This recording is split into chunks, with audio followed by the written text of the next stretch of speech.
Hello everyone and welcome back to Factorio Space Exploration playthrough. Man, it's been 2 full days without streaming and it's something which hasn't happened for a long time. I almost forgot how to speak English. Not that I ever knew how to do it exactly. Okay, where were we? Oh yeah, we had this ship. We were working on this ship, which is supposed to bring us the Naquitite. It's supposed to bring us all the Naquitite we might need and get started with the infinite flow. Now, I remember we tried to put the rail here, and then we realized that actually the rail we want is the one on the planet, on Mars, because it's way more efficient to get sulfuric acid from a planet, which is specialized in crude oil. So we shall do that instead.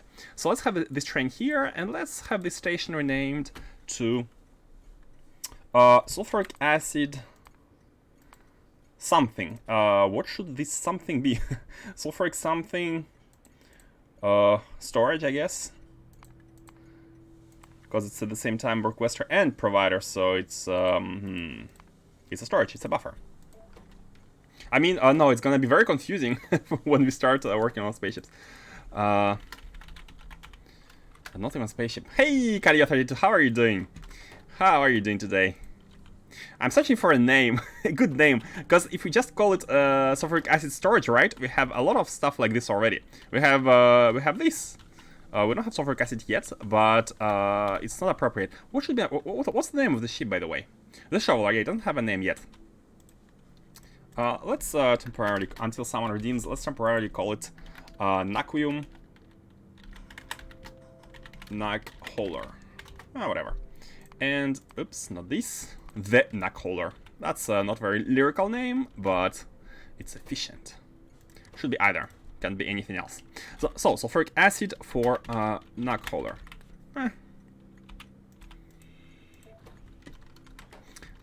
Concise. Okay, now that we have this, what else do we need? Yeah, we need to connect these and provide the fuel. I remember we have fixed a bunch of fuel issues the other day. We have, and by fixed, I mean we have just mined for more stone, and the stone got us all the remaining ingredients to get the antimatter. Okay, now it is flowing. It should be flowing. Let's check whether it's working. It is indeed. I'm glad. This is all properly working.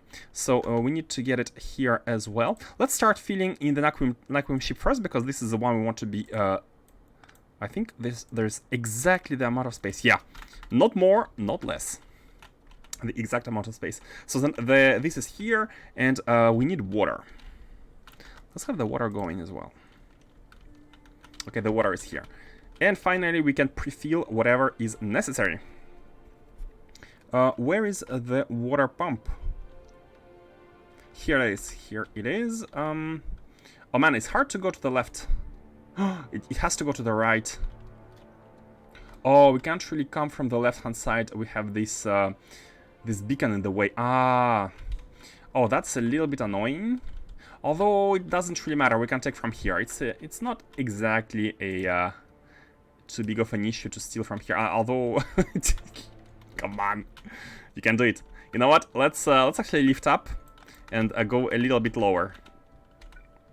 Yeah, let's do that. What's your number? We haven't set the number yet for it. Okay, that's fine. So what we need to do is we need to have this door kind of in front of this, a little bit lower. Let's. Oh, we can't launch because we don't have antimatter yet. Okay, let's pump antimatter first. The order is important here. Without the order, nothing gets done. Antimatter is easy. For antimatter can be coming in through here. It's already ready. Oh, actually, we had antimatter. Yeah, we did it earlier. Okay, let's just adjust the positioning. Let's do it here. Yeah. Okay, and now this could. Oh, not even here. Here it is. Okay, we have the antimatter, and we need to provide water. Let's provide it from this side as decided. Bam, bam, bam. Done. The water is provided. Anything else? anything else. So we have the the canisters, we have steam, we have everything. Is there anything we're forgetting? Oh, the clamp, yeah, of course. And the logic, of course. So we need to work on the logic. And this is something new, something we haven't done yet. Oh, and by the way, not only the logic, but also the train. We have to work on the train. And you know what? Why not use the packs? Why not use the recharging packs? Since it's a space train, right? It's a space train, but it's gonna drain the energy from antimatter in this case, like when it's stationed. It's either this or a call for like use a normal train and call for the nuclear. Huh? What to do? What to do here? I like the idea of having the packs, but this will require kind of loading and unloading of these, so not the best, but you know what, we have decided to go with advanced trains for space, be it for aesthetics, so let's do it. For that, what we need is to bring in the train. I'd like to have it nearby, so this is gonna be expandable as far as needed. It's gonna be expandable, so we can go as far as we need. And basically, each ship can have its own train station delivering whatever is necessary, which is really nice. I like this. So here the idea is to bring charged packs. So notice how none of these ships have trains, but only this one is starting to have trains. And this is actually pretty convenient, because we can suppose that trains after this one might also be having the sorry, the spaceships might also be having the trains, so we might as well like reuse in the future this thingy. Now, I don't think we're able to build it because we need rails.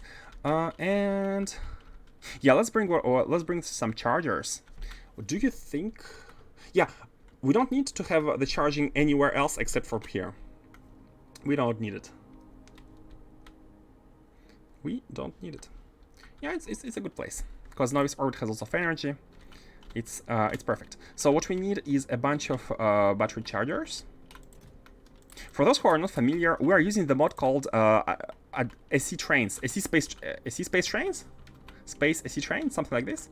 And these have a specific, very special charging setup.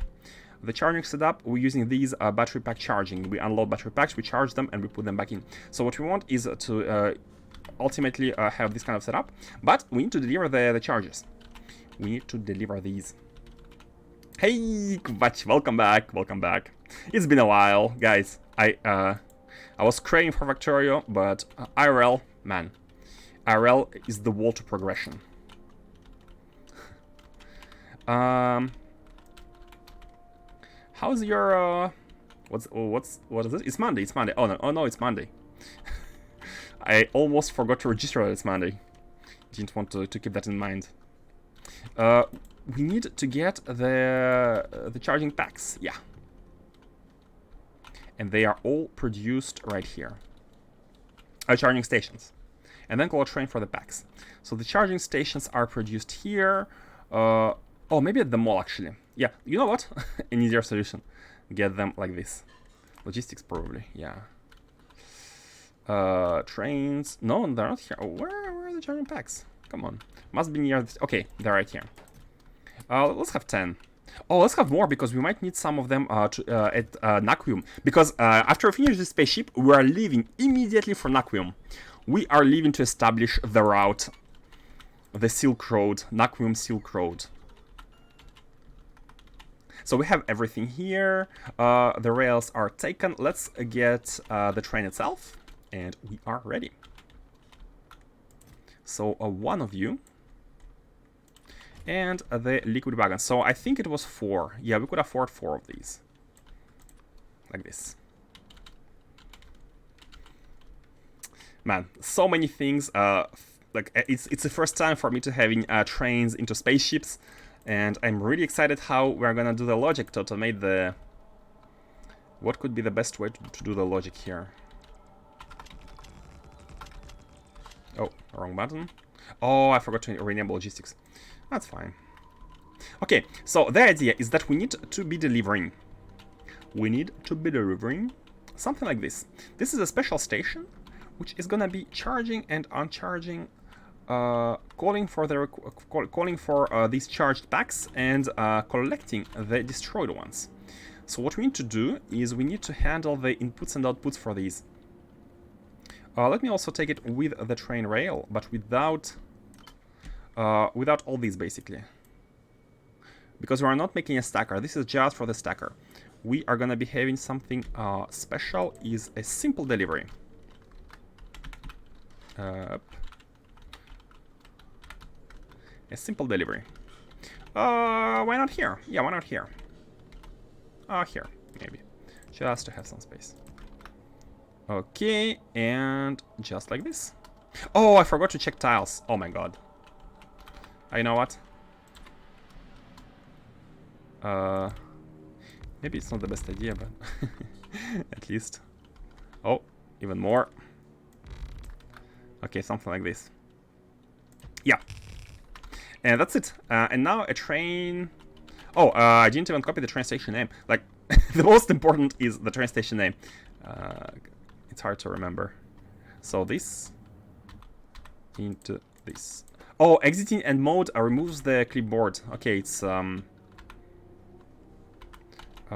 to do? Okay, let's stay in end mode in order to copy paste it properly. So the first station here, right here, bam! And now the train should be coming. It's not because we don't have energy. Because we don't have energy. Let's get the energy. And now it should be coming. Yeah, it is coming. It is coming. It's going to be delivering the empty charged packs. And what we need to do here is we need to collect the broken ones.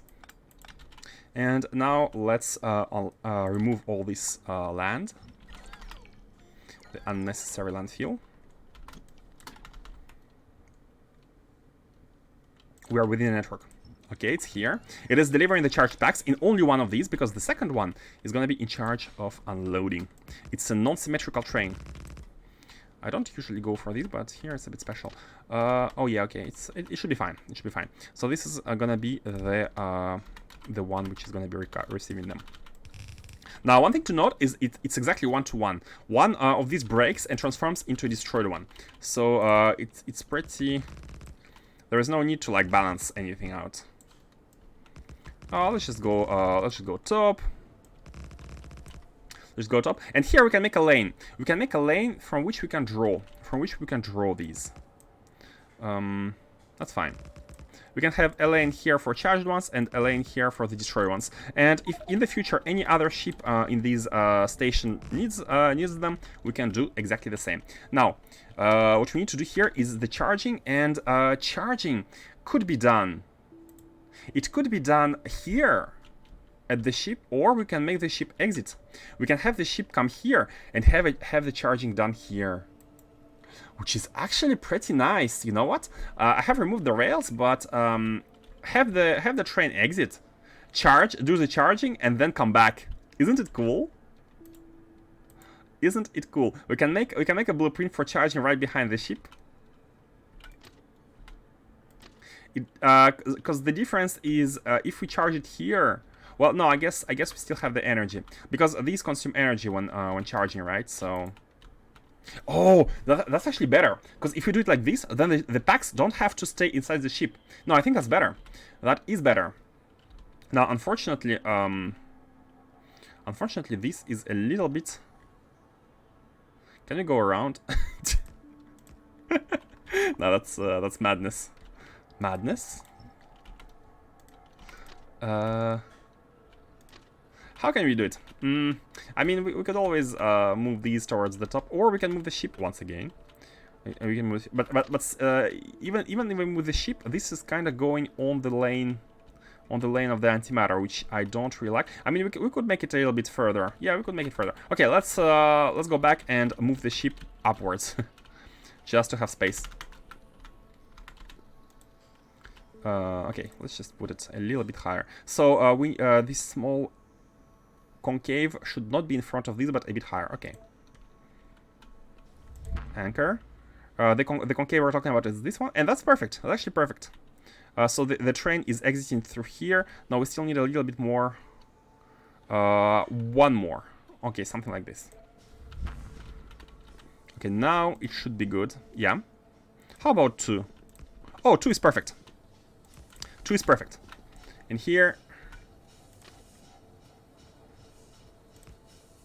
1 is perfect. Okay, good.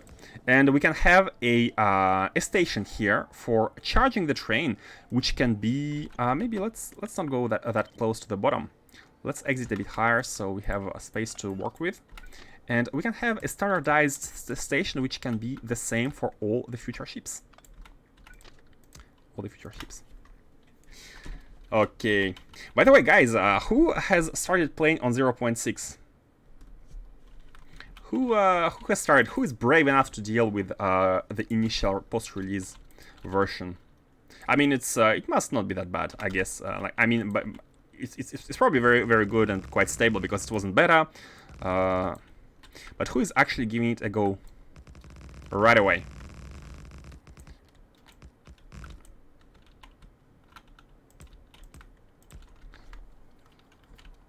Should be stable, yeah. It's not like it's.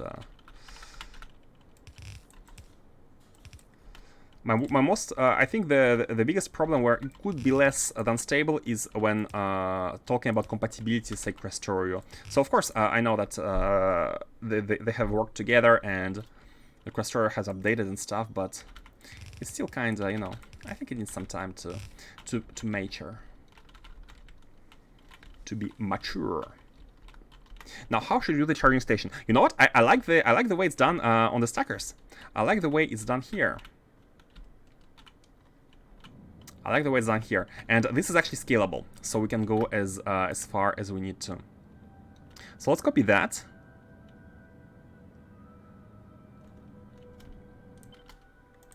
With the tiles. And yeah, let's put it here. So this is the train. It's why doesn't it let me put it? Okay, now it does. Yeah, it should be here. It should be here. So it goes this way, and it goes that way. And this one could be below. Yeah, below or above. It doesn't really matter. Let's put the train station. Now, I'm not sure where it should be exactly. Okay, right here. Perfect. Bam. And make these. The inserter on the left is the one which is going to be inserting the packs. Yep, something like this. Yep. We could make it even longer. We could make it even longer if we needed to, but this train should not be circulating too much. It does a loop and it goes back, so it should be fine. Now, what are all of these hands? What are all these inserters? Oh, and by the way, I think it's wrong. No, hold on. It should be on the other side if we want to have it perfectly adjusted. Oh, and it's the other way around.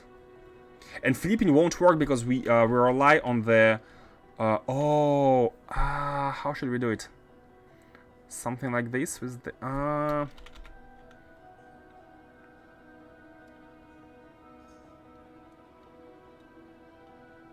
Or maybe it's... No, maybe it's fine. Maybe it's fine. Hold on.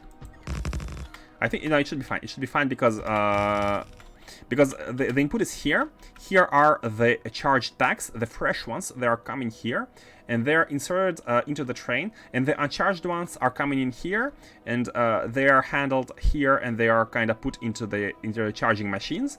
And the charging machine, there is a small logic here, which makes it so when it detects a broken pack, it enables this belt, and when it doesn't detect a broken pack here, if where's the broken pack detection? If there is 0 charged packs, it holds. Oh yeah, basically, if when there are 0 charged packs, it is enabled. It's enabled when there is 0. Yeah. So basically, whenever a charged pack arrives on this small belt, it stops working. It stops working, and therefore the pack does not continue onto this belt. It stops, and this inserter takes it and inserts it, right? But if there are broken packs, then the condition is no longer verified, and I mean, the condition is actually verified because it's not like it's 0, so the belt is still working. So this is how the broken packs are passed through onto this one, onto this lane. So here, all we need to do is to push it all the way down. Now, which one is the charged? Which one isn't charged? The broken ones are here. Okay, let's do it like that. I don't think we need any kind of splitter, or I think using half of it is good enough because it's not exactly a high threshold.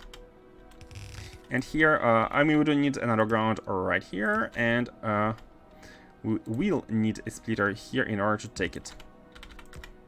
Like that.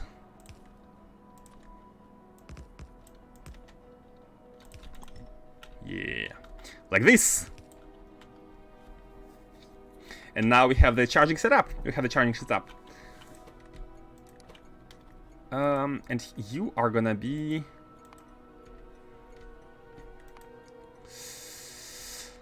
Huh. Recharge! For lack of better terms. Lack of better words. Recharge! Okay. Let's put the train. Let's make it a charge. And we can already start working with the conditions. As you can see, it gets the charge. So first of all,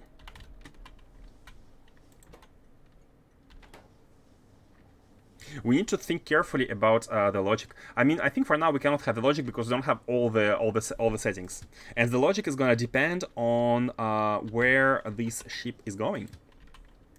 So yeah, you go to Naq Hauler and you stay there for now. As you can see, you cannot see anymore. But as you can see, these are being used, and once the red bar reaches 0, it will produce one uncharged pack, which may be destroyed. It may be destroyed. Oh, no. It's never destroyed. It's always uncharged, and the destruction happens when it's recharging. Okay, and we are now Gucci. We are Gucci with the recharging. It's all done. So the circuit. We have to decide what order it should do things in. And by the way, this train, this spaceship will bring stuff to Novice orbit. It will bring the plates and ingots to Novice orbit, and we can either take them directly here. And put them into their respective trains, which I think might be actually very good. Or else we can make a hop. We can make it unload the cargo to Novice orbit, and then come here, recharge, and go back. Or we can do all at once in here. Which one is better? I think it's fine if we have unloading here. It doesn't really matter. Now, the only issue is that we will need these plates and ingots all the way to the bottom. We'll need them here. So this lane is gonna be loaded with trains delivering stuff in very small stack sizes. So that might not be the best. Maybe a hop is gonna be better. Maybe we can add a hop. Because let me remind you where we need them. We need the plates here at this station, which we can deliver by trains. We can add a station here for the delivery. Oh. And we will also need these items here at the science facility.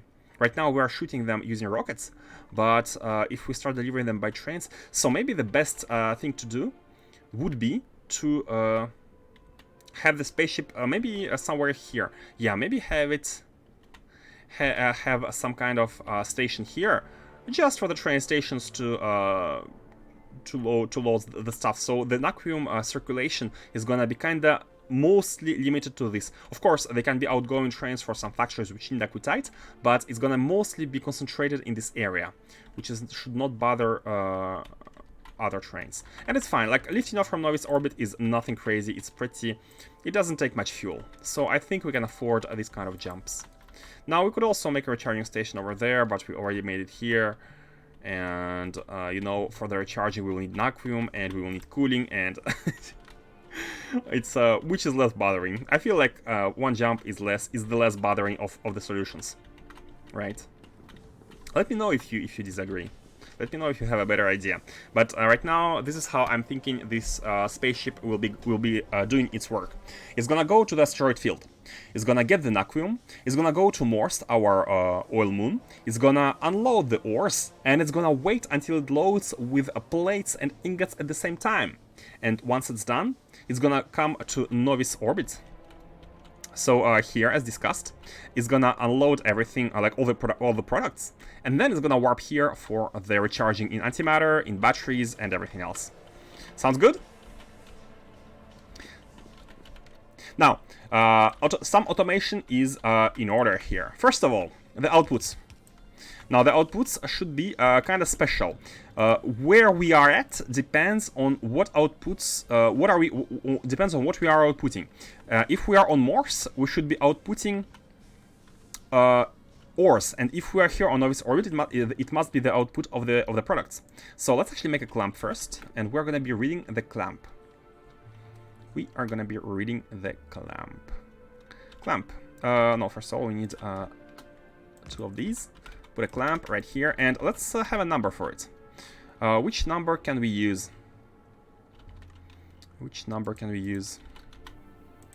This is 256. Oh yeah, the core mining is 256, and let's have 512 for Naquium then, why not? Or 64. No, 64 is better. Do we have a 64 already, by the way? Can we see, like, the clamps we have? No, this is 3. This is 2. This one is 99. Oh my god, I forgot the clamp numbers. Can we... we need to keep track of these. We need to keep track somehow. At least now that everything is located here, it's a bit easy. But okay, 64 is gonna be the Naquium. Oh, by the way, let's have a look at Morse. I think at Morse we have already started with the conventions. Morse. So, the Naquium delivery, okay, no, we haven't started with the conventions for Naquium. We haven't started working on the thing. What is this? Okay, never mind.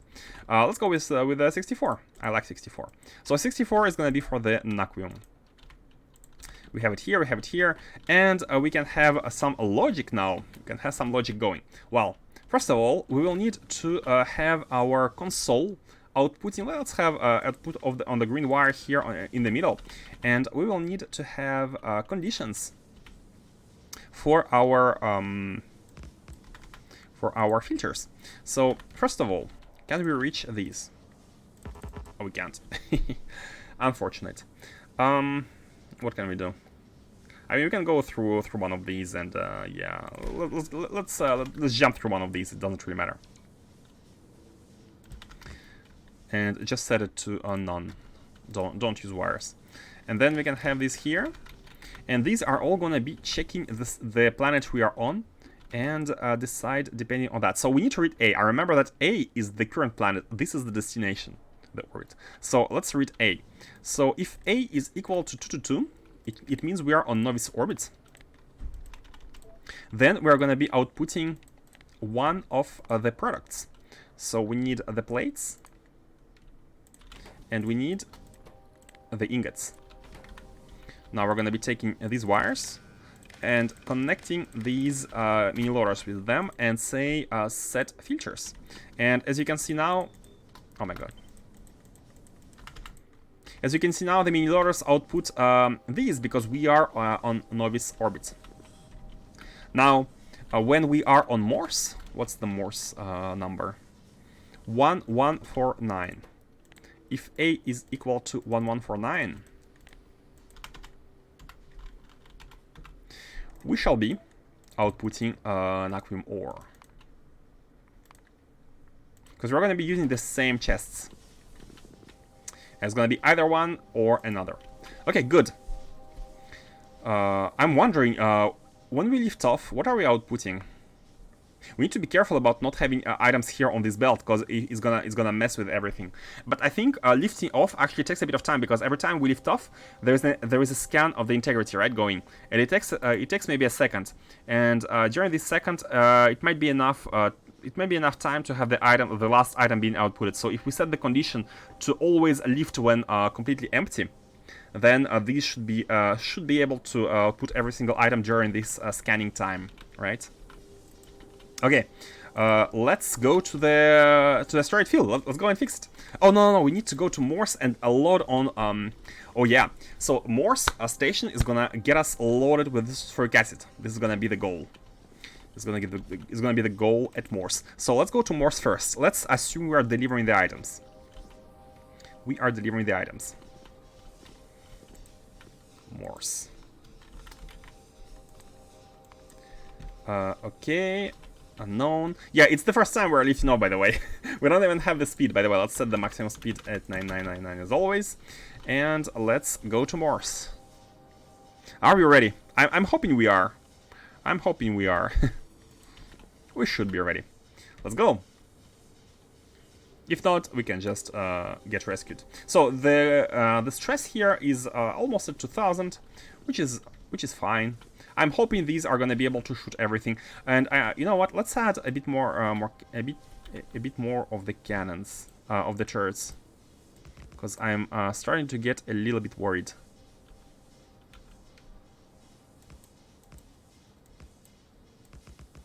On the sides here, because the sides are not exactly protected.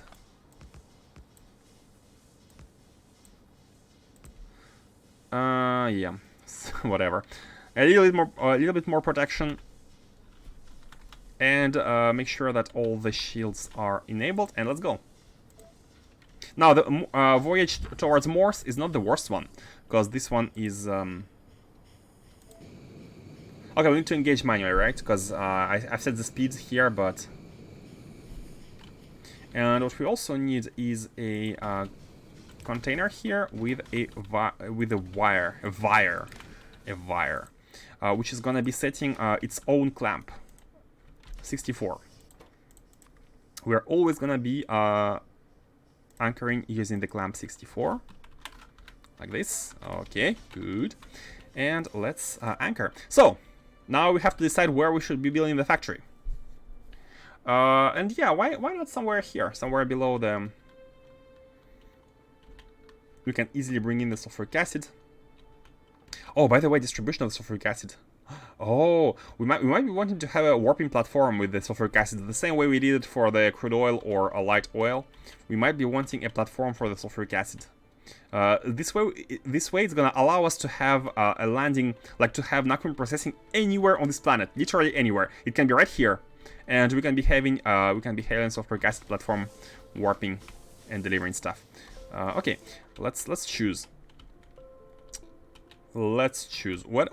First of all, like we have a lot of water, and that limits us in terms of where we can fit the ship. I'm thinking about taking maybe not this space, because this might be like or used for something else, but maybe the one below here. Yeah, let's do it like that. Like we have uranium. Oh, we have some uranium here, which is a little bit annoying, but not sure if we're going to be using it. Now, one thing to note is that the processing should fit inside the tiles. So we're going to be copy pasting the tiles. And another thing to note is that the outputs from the chests are done on the right and the inputs are done on the left. So once the ore gets out, it needs to be processed and pushed back through the left side. So basically the processing, if it's below, it's really nice because the output, it does like this pam pam, processed pam pam pam, and back into the ship. So we might be wanting to use something like a middle tile. We can have the platform delivering the sulfuric acid at the top left. We can have some chests buffering the items here, and we can use all these tiles, maybe including these two. It depends on how big the factory needs to be for the ship. So leaving a little bit of space on the left, a little bit, one full tile of space on the left. Can we do it like this? No, I think we want space. Let's get some space. Like Morse is not such a small planet. Let's do it like this, and let's see how it goes. Bam. By the way, what's the liftoff cost?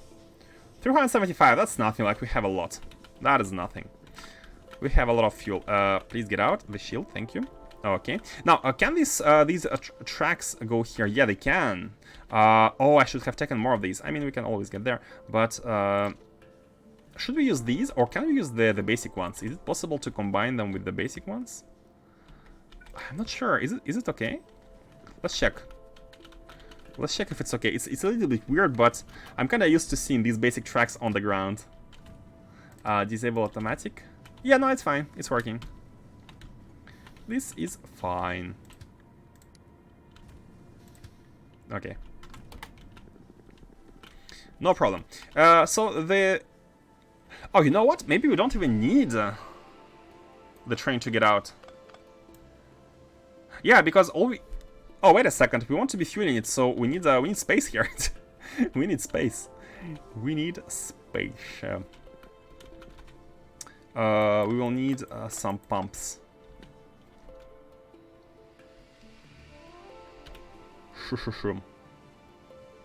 From below? No, from above. From above. Yeah, we have a lot of space above. Let's put the pumps first, and let's put these afterwards. Let's put these afterwards. Bam. Bam, bam, bam. So this is nice. It is very nice. Can you make it fast? That's a bit crazy. It's a bit crazy, I know. I know it's a bit of an overkill, but it's gonna be an extremely fast filling of these. Because the Naquium is going to be unloaded very fast as well. Like, we're not holding that much Naquium. And if you're managing to fill these super fast, then it's for the best. It is for the best. This is gonna, with this setup, allows a liquid to flow at the speed of half the pump capacity. It allows the liquid to flow at 6,000 a second. Why is that? Because the space pipe has only 100 capacity, and the pump pushes 200 of liquid every tick. Because of its speed, if you divide by 60, you will get this number. Let's move it a little bit. So we're gonna be having a speed of 6,000 a second. We can now easily deduce how much seconds we will need. 100 divided by 6, which is how much? Like 15, 16 seconds? We will need 16 seconds in order to fill all these 4 wagons with this. Of course, if we have the same flow in the front. Oh, but it's not gonna be possible because here there's no way to make one single tile. Hey, Faustus! Why not have the train exit the ship to refill on acid? For a very simple reason, to save space on this tile. How are you doing today? I'd like to have the train take as few space as possible. And if we do it like this, we can have the platform. We can have the platform, warping platform, same as this one, like jumping, delivering the sulfuric acid somewhere here, like having it buffer some tanks, and then pushing it directly there. If we make a rail, then we're gonna cover a lot of space, which might. But the other question is, are we gonna be using this space? Right. So it's not a big deal, and if the speed is high, then it matters even less. If the filling speed is high. Now, unfortunately, we cannot have 6,000 speed that I promised. Like this setup can, but problem is we need to exit. We need to exit the ship. We need to have some exits, and we have to have two entities here. So having 2 entities will divide it by 2 once again. So we're gonna be having 3,000 speed. So it's gonna take 30 seconds to fill the ship with this. Acid. Make sense? Cool. Yeah. Let me know if I'm doing something stupid. I do greatly appreciate when you telling me that, so I don't continue on with some weird idea, right? Yeah, so it's gonna take 30 seconds to fill this train with 3,000 speed, 3,000 per second. Now, is it gonna be the same for the Naquium ore to be emptied? I mean, that's easy to calculate again. We have 500 storage, right? That means 5,000 of Naquium in each chest, multiplied by 7, about 35,000 of Naquium. And we are outputting exactly 45 items per second times 6. And that means 270 per second. 270 per second multiplied by 30 seconds. 2,000. What? 270 per second. In 30 seconds, yeah, we're gonna be outputting About 10,000, right? About 10,000. So in 30 seconds, we're only gonna be done with 1/3 of the items, solid item in this chest, and the liquid should be done. So the liquid is gonna be filling 3 times as fast as the chests are gonna be outputted, are gonna be emptied. So we are very good. We are very good. This is not a limiting whatsoever. It's not. Let me disable this one to be able to build. And yeah, let's also have as compact setup here as possible. We can have some tanks now. Again, for the good measure, let's have a big buffer here. Now I'm not sure where the platform should go, but you know what? Let's actually have it go all the way to the top here. So we can use the top side for the buffering. Something like this. So these 4 tanks contain the exact amount of stuff that this train can contain. But do we want more? Why not more?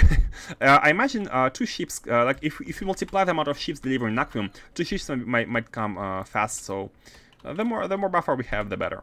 And let's have it like this. So we're going to be buffering our sulfuric acid here. A platform is going to be delivering it here. We're going to be outputting it here. And the Naquium processing should be done below. Now, what order should we do things in? I really want to go to the deep asteroid belt and to the deep asteroid field and fix the Naquium flow. It has been offline for too long, for way too long. But actually, no. Before we go there, we want sulfuric acid there because we want to be doing some like improving mining, doing like making charging packs, making batteries, etc., etc. We're gonna be needing initial sulfuric acid flow. So let's actually do this first. Let's have the platform first. So the platform is not gonna be too hard to make because we have already something similar. We have the oil, so we can copy this exactly the same. We have the booster tank here for which is the different resource. It's not the same as the one delivering liquid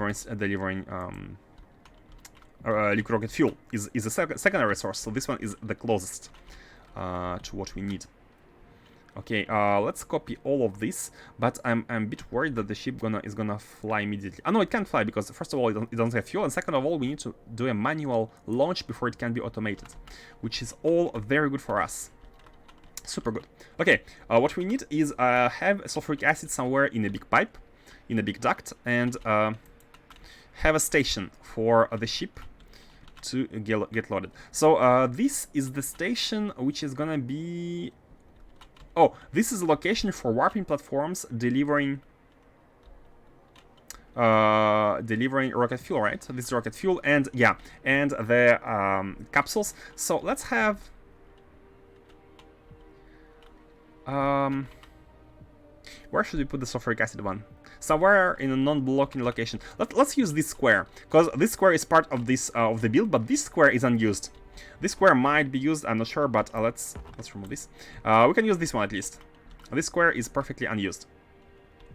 What we need here is, again, let's bring in the liquid rocket fuel because it's needed everywhere.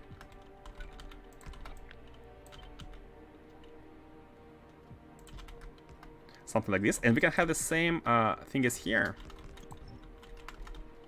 And we can have the input from below, like we can have a line here of the rocket fuel. I'm not sure which is going to be the purpose of this one, but here we can use this square for these platforms.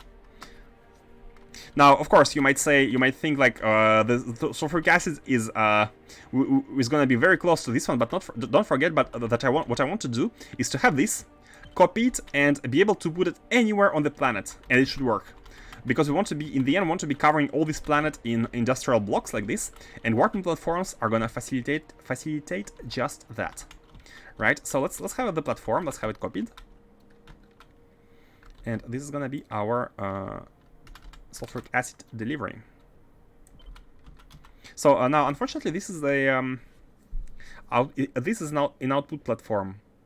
So we might want to be copying an input platform. An input platform is at the rockets where we input sulfuric acid like this in the platform. Just like this. So this is a byproduct. We won't be having a case of byproducts of sulfuric acid, I think. So we can do it like this. Yeah.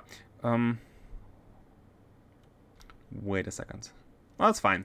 Well, I think we need only 4. Oh, the 5th for the fullness. This is gonna be the input. Can be done somewhere here. Let me paste it for now, but let's copy the platform itself first, without the automation. With tiles like this. Yeah. From the bottom is... No, this is filling. Oh, wait. Wait, how is it not properly... What? Huh. Oh, because it's a different one. The fuel one has a bit different position for the pumps. That's fine. So this one is... The output is at the bottom left. So we need to do something like this. And adjust the position. Let's put it at the very top. Why are we so far? And let's have some place for the logic. Let's put it here. And we don't have enough items. Oh, but all the items are actually inside the... Oh, no, they're coming. What? Oh, yeah, we have items on this planet in a ship. I was gonna call our custom ship. Okay, so this is the platform, and it's gonna be called... I mean, it's up to you guys, but for now, I'm gonna call it...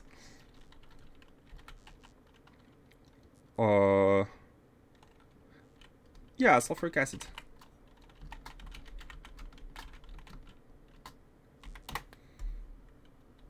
Unfortunately, we cannot... Can we still do the item thing? Hold on. Is it possible if we write it? Item equals... Ah, not sulfur. Come on. Oh, it's possible, but we... Yeah, we need...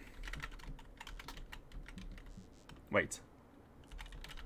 I'm gonna do it like that, and we shall complete the middle. No? Okay, another idea is to open a I don't know, factory planner,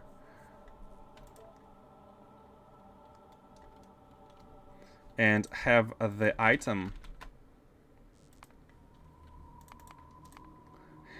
here, and then copy it. Copy.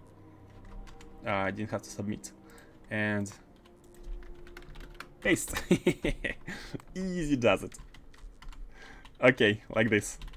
It's a sulfuric acid chip. The sulfuric acid. Okay. Now what we let's focus on the logic here. Let's copy the delivery logic actually. The delivery logic is right here, and this is the one. 64. Okay, yeah. So this all of this is gonna be. Oh no, 64 is the... Are we really doing 65? Because we already have 64, right? This is 100. I'm lost in my conventions. I'm gonna admit it. 64 was here, right? For the fuel. Yeah, 64 was the fuel. Okay, bad convention, bad convention. 500 and... It's gonna be 64. You know what? 1024. That is gonna be the Naquium. Novice orbit here as well. Okay. This is done. The platform is right here. This is 1000. This is gonna be so. This is gonna be the sulfuric acid, and for this one we can find anything else. 256, for example, because 64, 65, etc. are used for something else. Okay, let's have this one done here. This one is gonna be the same. And let's actually copy. Let's copy the setup here. So the idea is that this platform is gonna be sent when it's full, and we have a fullness condition right here.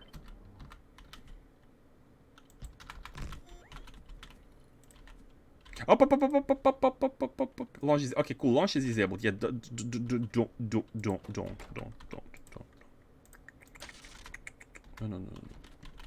No. 64. No, 1024.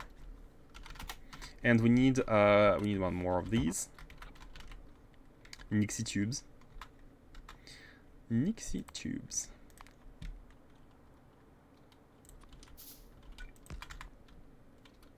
Okay, and I think we need to remove. Yeah, we need to refresh using this one. Okay, 1024 for this one, so we can know. And the launch conditions. Now, why has it launched? Why has it launched? It has neither this nor this, or oh, it has less fuel. Okay. Oh yeah, because it's the other way around. Okay. So here, this platform is gonna be launching when it has more than 999 of sulfuric acid.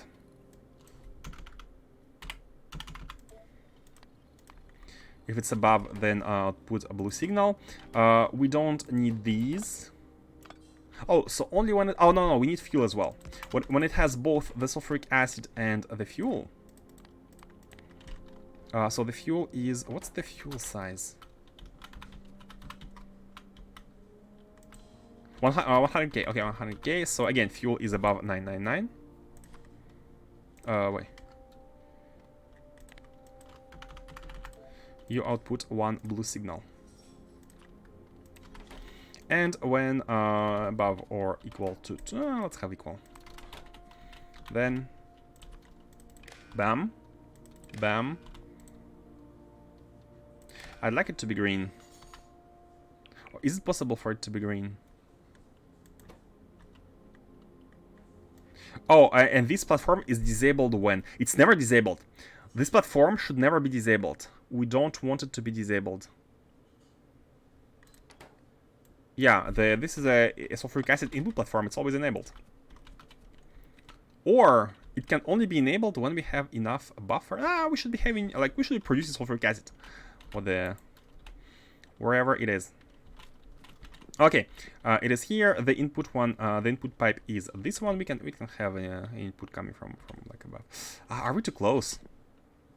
I think we're a bit too close to the top. Let's go a little bit down. Let's copy this. Let's remove it once. Let's go a little bit below. So we're not actually messing with the... Hey, Skeleton Summit, how are you doing? What's up, guys? How is your weekend? How was your weekend? Did you play a lot of 0.6? Did you have lots of fun with the new version? I didn't even have time to check the technologies. I wanted to have a separate save file, like just to check out the tech tree and etc. etc. But I feel like we have discussed a lot of it like last time and on Discord. So I got a pretty good idea of how it is. And maybe not even looking in the tech tree is better to avoid spoilers. But what's your feedback? What's your positives and negatives so far? If you have played. Let's have it as close as possible. Yeah, have it like this. And here we're gonna be having this one. Like this. Okay, cool. Output, input. No, wait. Whoa. We don't need it. I thought we would... Oh, yeah, we don't need to buffer. We don't need to buffer. No, never mind. Never mind. We don't need to buffer. No need to buffer. And this is gonna be done there. Okay, let's have the sulfuric acid going. Let's have the sulfuric acid flowing. Now, we don't have that much of it, but it's all super scalable. Are you going to go straight into 0.6 after this, or are you going to play another game in between? To be honest, considering how I've been playing one single playthrough since January, I think a small break is overdue. That's how I feel for now, but we shall see. Yeah, finishing one very long playthrough and jumping straight into another one is a little bit hard. I'm gonna be honest. But I'm gonna focus on finishing this one first, and we shall see later. Where is the factory planner? I wanted to see the...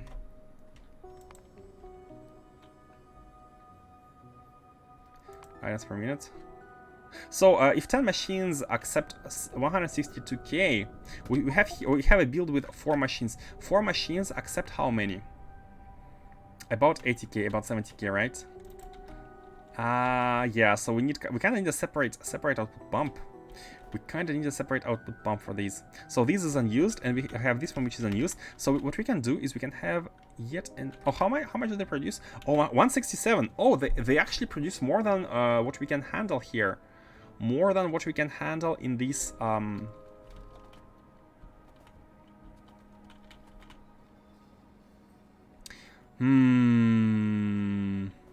kind of regretting making it all very clumped up like it is.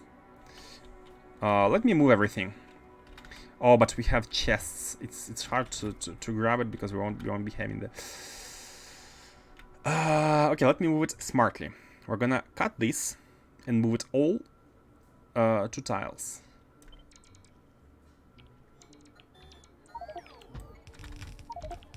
It was not that smart, by the way. It has not been that smart.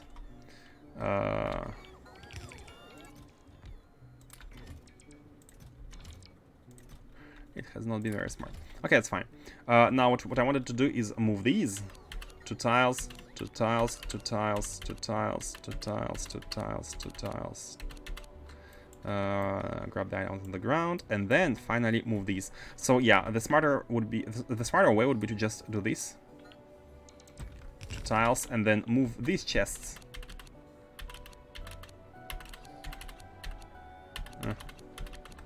Like this, and then finally copy this and move it to tiles as well. Okay, everything moved. The reason to do that is if we move this... Oh, we will need one more tile. Oh no. I wanted to do ducts, basically. I wanted to do ducts. I think moving it one more tile is good. I think moving it one more tile should be good enough.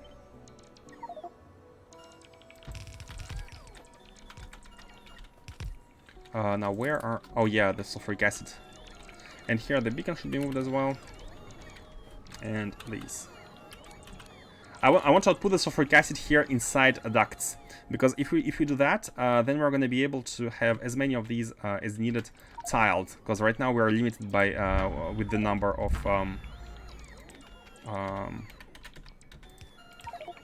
the liquid numbers. Oh, I'm so full. Shift C. Shift C. Shift C. Okay. Much better. Okay. Should be good. I'm going to finish, so I'm going to finish my playthrough on the old version and start another one with 0.6. If I ever want to go back to my old playthrough, I could get the old version back, or is that save is lost to me? You should be able to get it back. You should be able to get it back. You can downgrade the versions. You can load the mods in their versions you had for your playthrough. So it's all reversible. I told you can get specific versions of the updater, so I suspect... Yep, you can. Basically, what you need to do is when you load a save with old updates, you will have a prompt, sync the mods or just load. And if you press sync the mods, I think what it should do, it should download the version of the mods for this save. But not 100% sure. I'm not 100% sure, but that's how I think it should be working. Because that's what sync means. You're syncing what you have with the file you're opening. Now this has actually 3 tiles of gap, and this is a little bit of a problem. It's a slight bit of a problem here. What we want to do is to output inside the duct. Oh, I think it's fine. I think it's... Where are the inputs? Where are my ducts? Like the advantage of having a big inventory is that you have everything you need, but the disadvantage is that... Here, duct intakes. Is that you search for it for the longest of times. Okay, so what we can do is we can make a duct intake here, like this. Oh, and we can even connect it right... Oh, yeah, we can connect these right away. Ooh, yeah. Oh, but this is not exactly tileable. If you do it like this, it's still not tileable, but... If we do it like this, so we will need to move all of this. We need to move it even more, and then we're going to be moving everything else. This is fine. Yeah.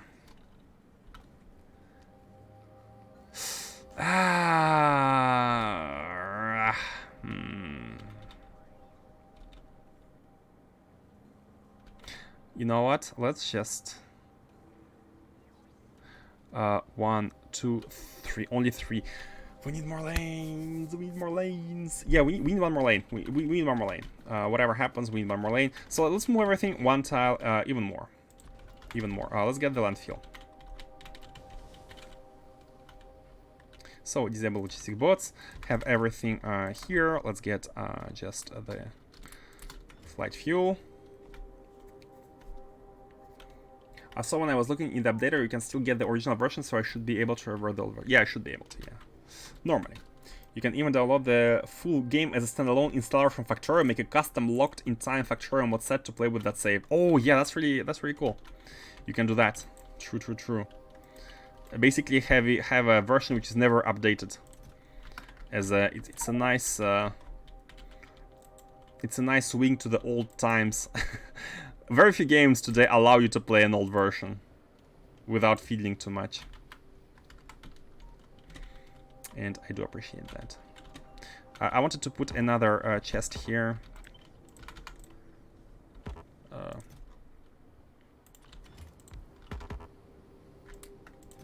And put all of this here, and then we can get all our stuff back. Make one of these and place it here, and take it all back. Put it here. That here, bam, bam. So we have a chest full of landfill at the middle of the base. So if we need to landfill, we can do it, and we have just emptied here this one, so they have even more space. Oh, this patch is almost done, by the way. all of the stone is going into the landfill, which is cool. So what I want to do here is move everything one more tile, and doing that is gonna be enough for us to properly tile this as needed. And you know what? We didn't have to do this. We didn't have to do the landfill, by the way. All we needed to do is to have this lane kind of be merged.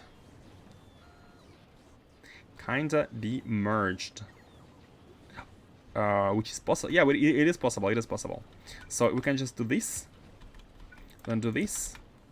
And then I remove that one, and then again move everything one tile. Bam, bam, bam, bam. Now I'm the expert into moving this build. Hopefully it should go without any troubles. We just need to be careful about not moving the chests.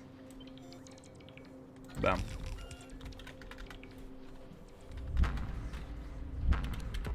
The thumping sounds, you're gonna hear them more and more often as this goes. Yeah, I need to move these. The chests, and then finally this, like that, and Shift C. Okay. I found another great quality of life mod. Train groups lets you add a train to a group. Then if you update the scale of a train in the group, it updates all of them. Also tells you at a glance how many members the group has.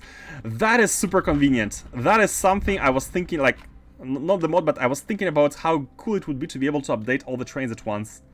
And that is really cool, because with the kind of setup we have here, that's exactly what we need.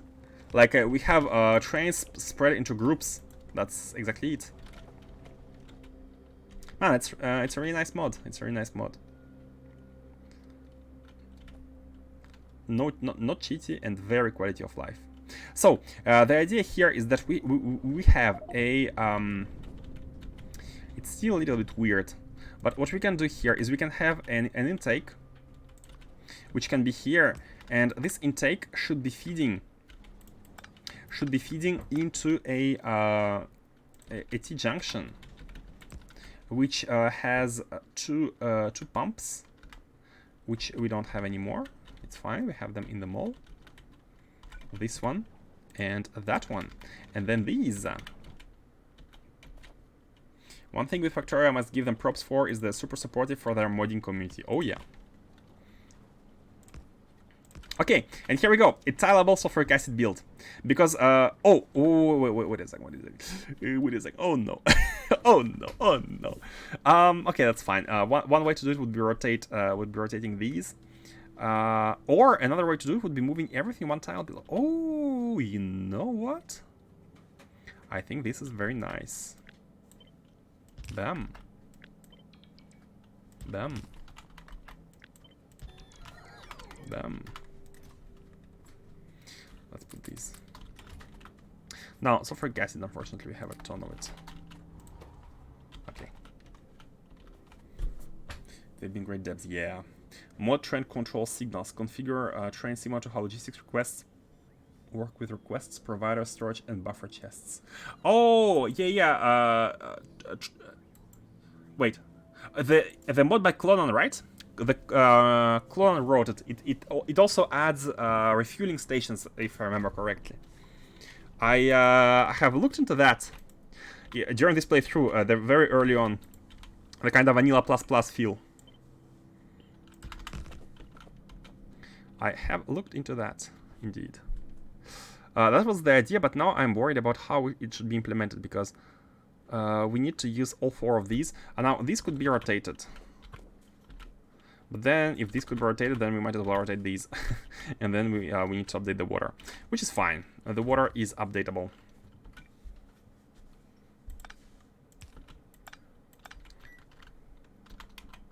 What a nice build that is only possible with advanced fleet handling. How can you not play without them?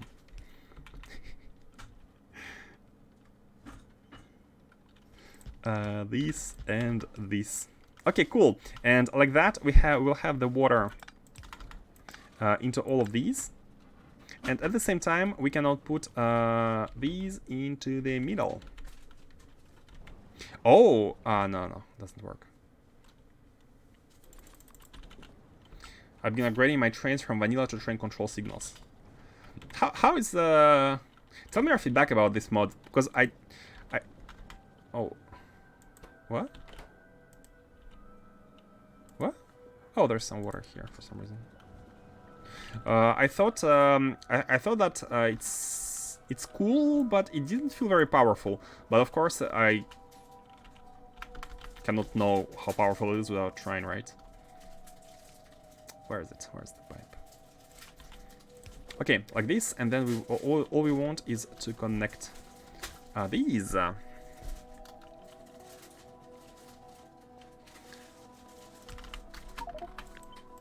So this one can go inside here, and this one can go inside here. And here we go! Here we go! We have a tileable build of sulfuric acid, which pumps all the acid inside the big pump. And in order to celebrate for having it, let's duplicate it. Let's actually do the. Let's prove that it's indeed copy-pastable. A beam? No, not beam. Oh no. Okay, it's not. It's not. It is not duplicatable yet because of the water. Oh, that's easily solvable. It is solvable by making the water be on the right, like this. We don't need the bottom ones. Like this, and now it should be all perfect. And it look at how it even coincides with the insert on above, with the mini loader above. Oh, I forgot to copy these. Perfect. Now this is really neat.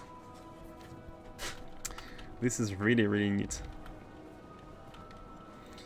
We have everything about. So the only thing here is that the petroleum might not be good enough. It might not be fast enough. It might not be fast enough because, as you can see, although it should be good, because as you can see, 10 machines need 162. So we have 8 here and 8 machines. Well, kind of divide by 5, multiply by 4. 120. They need somewhere around 120 or 130. But we have 2 sides so they eat something like 60 each, and it's at the limit. It's at the limit. Not sure if when it's working at full capacity, the last machines are going to be receiving petroleum, but that's like very it's at the limit, but it's still kind of on the acceptable side. So what we want here is to find a lane for the sulfuric acid to go down, and why not have one which doesn't we can actually go next to this one.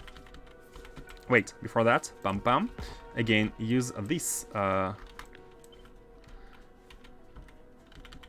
setup like this, and then this setup and this setup. Oof, oh, it was far enough. Cool. And this is our sulfuric acid lane. Cool. It's gonna bring the high throughput sulfuric acid to to where we need it, and this is the platform we are right now building. That one, all the way there. High throughput sulfuric acid, and this is gonna be feeding the deep space field.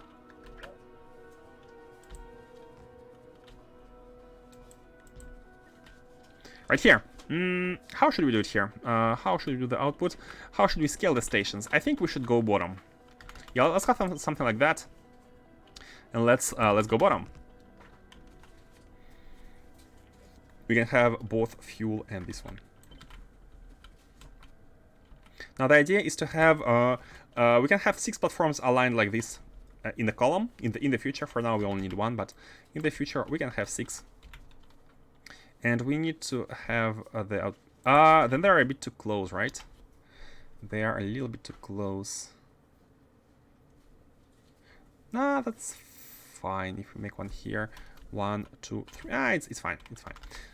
Something like this. And again, let's remove this one. And let's have the exit. The exit should be done like this, but flipped like this.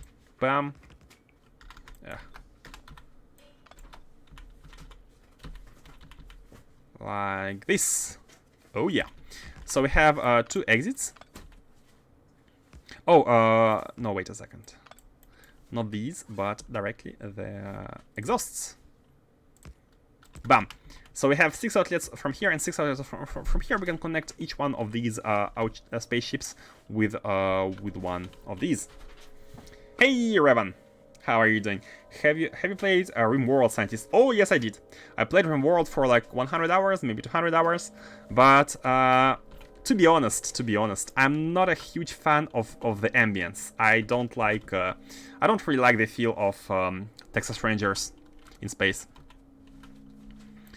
Either medieval or kind of futuristic, but combining the American Texas Rangers and it's a bit weird. It's a bit weird. And also, what I didn't really like. Basically it's a story simulator. That's what it is. But I enjoy technology trees. I enjoy like leveling up. Of course, you can do a lot of leveling up. You can outfit your people with like all kinds of cybernetic improvements and whatnot. But it's still, I felt it was a little bit limited. Like, you played for the story mostly, but I like the upgrades. I'm an upgrade kind of guy. Which is why, I mean, 200 hours, it's still very, very solid for a game. I'm saying I didn't enjoy it that much, right? I did enjoy it, but not as much as I enjoyed Oxygen Not Included, for example. Oxygen Not Included was a beast, and I still have to go back to the extension, Spaced Out, which I haven't played for a while. Like, you come up with all kinds of contraptions there, and this is really fun. Exploring, pushing the limits of the engine, and exploring the contraptions you can do. Let's do it like this. Okay, so we have the fuel, and we can have the sulfuric acid coming from here, and we are set. We are Gucci. Everything is fine. Everything is great in the best of the worlds. Let's have it come from the left and output to the bottom. So again, we want the highest throughput possible, so we want pumps.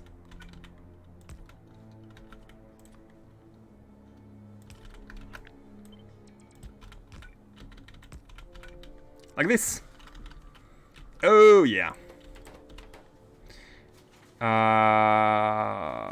Okay, I'm glad I have not connected these wires because the liftoff is not exactly... We're not ready for a liftoff. What game? We're talking about RimWorld first and oxygen not included second. And why did I talk about the second one is because they are close. They're kind of close. Like all these games are kind of not similar, but they share a lot of lots of stuff.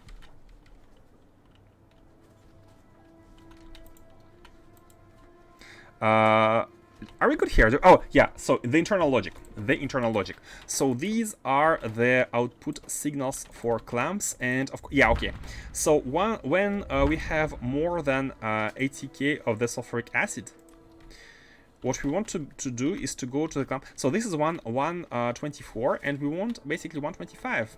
The input is 124, and the output is going to be 125. Let's copy any output, which is, for example, this one.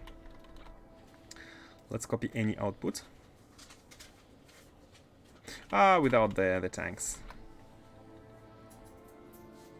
Oh, you know, we don't even need the code to go paste. It's super simple. Should be super simple. But let's land it down somewhere first. Let's land it down. Let it go. Okay. Pum pum. We can already configure the symbols. So 256 for you. You are 256. This is your own clamp, and the destination is when you are above the sulfuric acid, you are gonna go to the clamp called 1025, and when you are below 80k of the sulfuric acid, means when you have outputted some of it, you are gonna come to this one 1024 for the refueling. So the fuel should not be the limiting factor. It should always be the sulfuric acid. I mean, we are always launching with enough fuel, right? So with the full fuel tank, so it should never ever be a problem. Okay, and we are good. So all we need to do now, I think we are properly outputting the output signal. And let's go. Let's start having it ready. Now, let's land it manually first. This ship is called Sulfuric Acid. Very original name, but easy to find in the list. At a glance, it was not easy. Oh, come on, Sulfuric Acid ship. Oh, is it not called Sulfuric Acid anymore? Because I have... oh, I think I have copy-pasted it. Okay, I don't like doing this, but... All the ships. Rock. I guess it's the last one we made, and it's the only one with zero. Yeah, it must be this one. So again, let's copy paste the sulfuric acid here.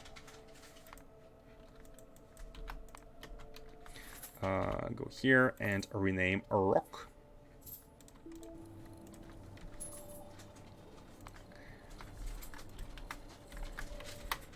Bam. And let's make it land somewhere near where we need it. So here is good. I think like here it's actually perfect because... Oh, I forgot to check. Hold on. I want to check the ship we copied. This one. Okay, so the next... okay, it's not this. Okay, that's fine. Never mind. I wanted to optimize a little bit the pumps, but it doesn't really matter. We can place it, let's say, here and have the proper pumping setup. Yeah, wherever. Confirm anchor. And here we have the 1025. Perfect. And we shall be outputting this one using the fast output way, as always.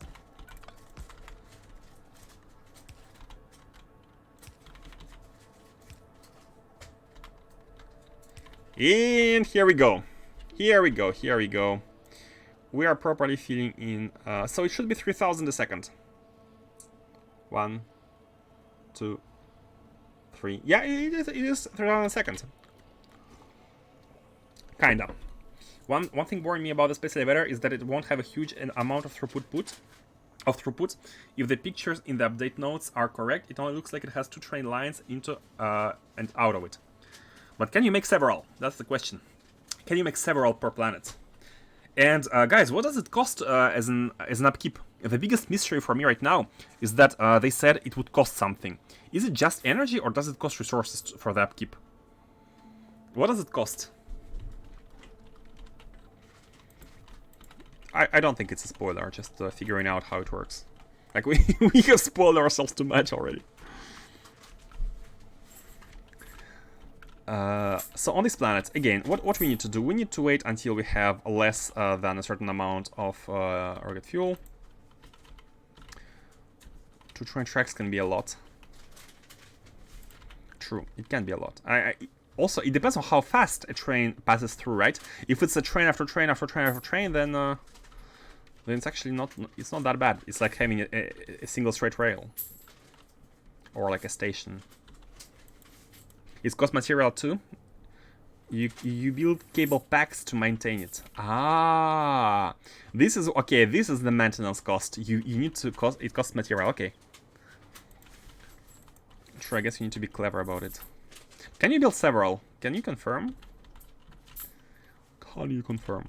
What we need here... Oh, let's actually draw the value.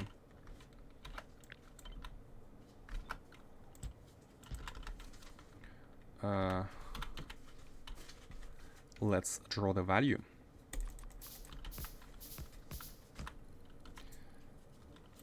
So we need to remove this one and place it again, and then connect with the wire. No, this one. And this is the input clamp. Could have copied that one, that's fine. 1 to 5, cool. And then what we need to do is to have some conditions leading to the launch. So the first condition is gonna be sulfuric acid output. Why are you using energy? Do you not have any... Oh, that's so weird. No, we have gigawatt power production. Why are you using energy? What's wrong with you? Oh, because the wires are not connected. Okay, the wires are not connected. So there's a small energy usage, which is taken by the Nixie tubes. It's funny how when you place items, I have never noticed, but when you place items which use energy in the blue zone of a pole, if it's inside 2 blue zones, I don't know how they decide which zone to belong to. This is interesting. But in all cases, what we need to do is we need to put a pylon here and to connect, connect it with the wire so that the energy connects. We don't want to be wasting this energy anyways. Okay, do we do that everywhere, by the way? I'm not sure we did it everywhere. We didn't do it everywhere, and that is a mistake. That is a mistake. Yeah, I feel like it kind of has to be done everywhere to make sure we are not pumping energy from the ship. Yeah, kinda. Okay. So what's the launch conditions? Well, when you don't have sulfuric acid, and that's it. We only need 1. So we're reading the values on the red wire. Get the red wire here. Oh, not there. Here, and check whether the sulfuric acid is below 1000. Go to... Oh, we need to do something else here. I have just realized there's another automation that needs to be done, and that is disabling... And we have the launch. That is disabling this station completely when we have enough sulfuric acid, because we don't want we don't want platforms to be staying here, because what they're gonna do, they're gonna come here, they're gonna get filled with sulfuric acid, and they're gonna fly to any of the platforms in with the current conditions, and they're gonna sit here until we use it up. And this is bad because they're not gonna be able to serve other locations, eventual locations. So every consumer should only be calling them when it can empty them. That should be the condition. That should be the condition. So what we need to do is we need to check whether we have. Can we put a combinator here? It's a little bit weird. Let's put a pylon here, and let's count the amount of the sulfuric acid in the pylon, pass it down here, and then pass it down onto a combinator. Let's actually put it a little bit behind. Have a combinator here. And we shall check if there is more. If these 8 tanks contain more than 100k, then we want to be outputting a red signal. Yeah.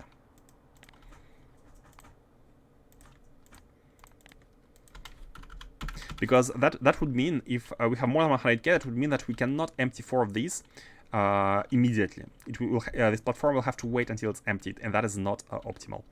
So if there is more than 100k, output a red signal, disable this requester. And input it inside the clamp itself. So now it should not be the case. Yeah, there is nothing. Oh wait, I didn't connect the signal itself. Why there is no input? Wait, there is. Oh, 0.3. Okay, it's a rounding error, I guess. It's a rounding error, and we are. This is why actually I put stuff like this to have a less. I mean, we could put 1, but it's fine. Let's have the launch signal. So now it's done, and it should go back and refuel. Look at it. So it's gonna jump. It's gonna come here. It's gonna get filled with the sulfuric acid at the speed of 6,000. This time 6,000 a second. 1. Look at this. The speed.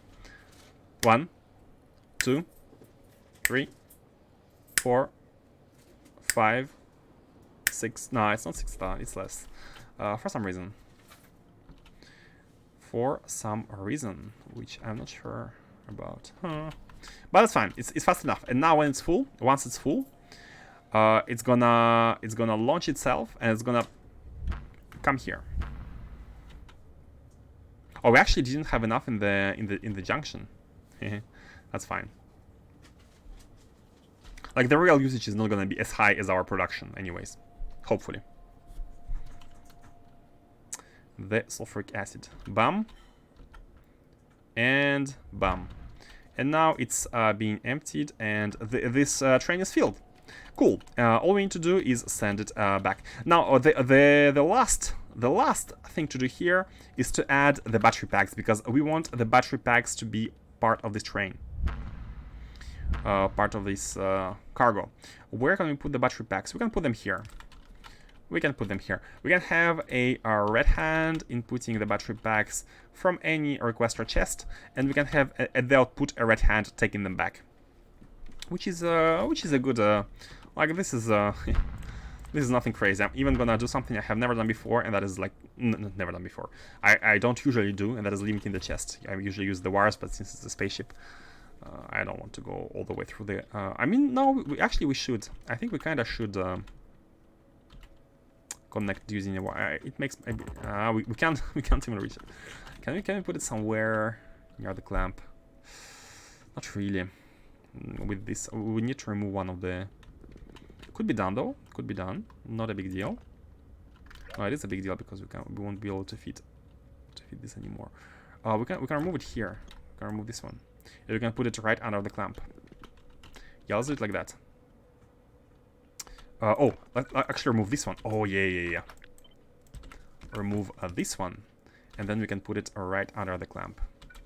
Like this. And now we can be reading, we can be adding the contents of this chest to the clamp. And then we can be easily reading it using the, by the way, we need a clamp. Using a wire. So it's actually better. Okay. So you want to be working when the batteries are below. I don't even know how much we need to be sending, but let's say 10,000, 5 stacks.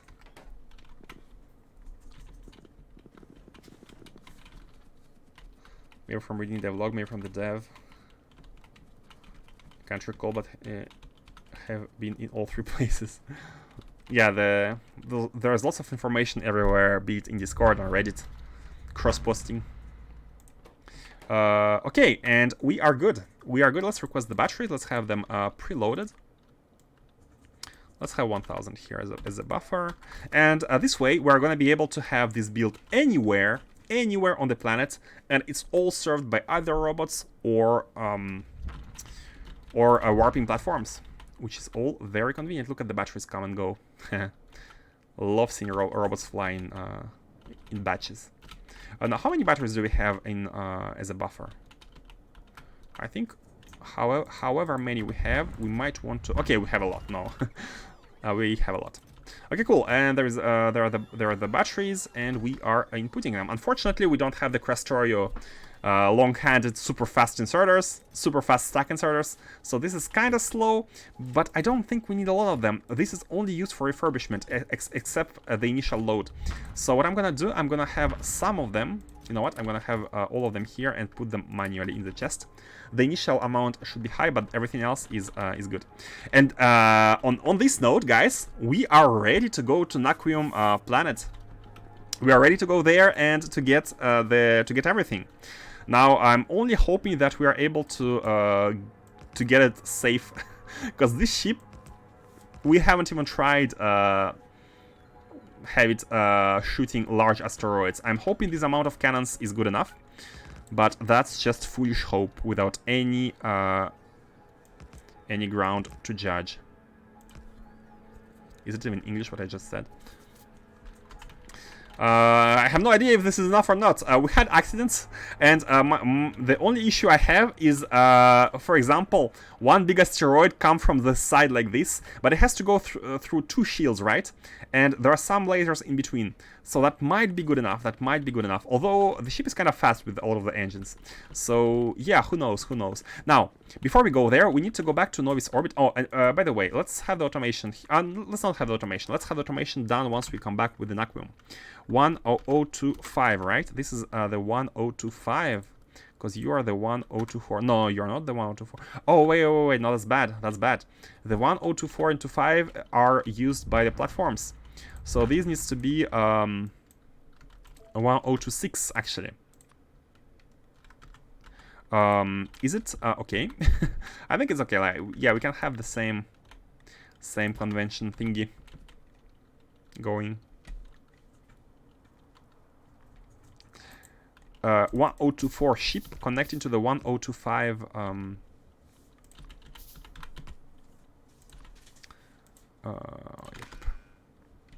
What, to 1026 clamp on Morph. This is fine. This is fine.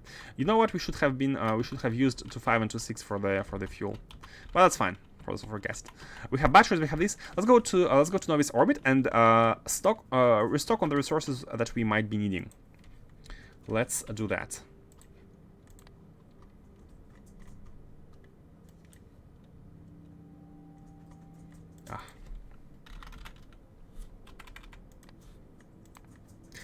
Let's go.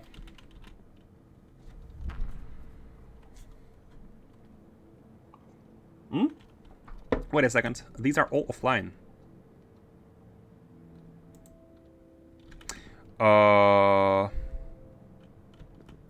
Hold on. Why the inserter didn't insert anything? I think there is oh, there might be some kind of weird stuff regarding the power of the planet. Although no, the planet provides more power. So why did you not insert? Why did you not insert? Oh, because the fuel is not low enough. No, wait, we have fuel. Oh, we have fuel, but we don't. You know what? I think we might be wanting to remove this pump. This is better without the pump. So we don't need fuel. Oh.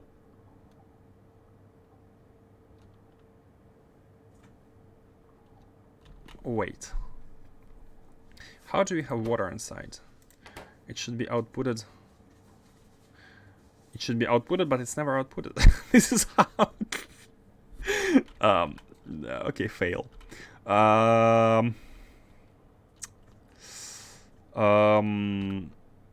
Okay, I got an idea.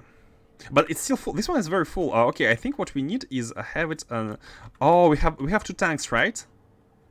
We have two tanks, so this one must not be full. We should be having 25k of water, which can also become steam. And since we have a steam storage here, since we have a steam battery, Okay. This condition is not good. This condition is not good. This condition should be changed a bit. And the way it should be changed is we need to consider this steam as water itself. We need to consider steam as being water itself. So what we need to do here is to have... Let's have this steam go into this one. And let's do it like that. Oh my god, why am I building this? What we want to do here is to have the steam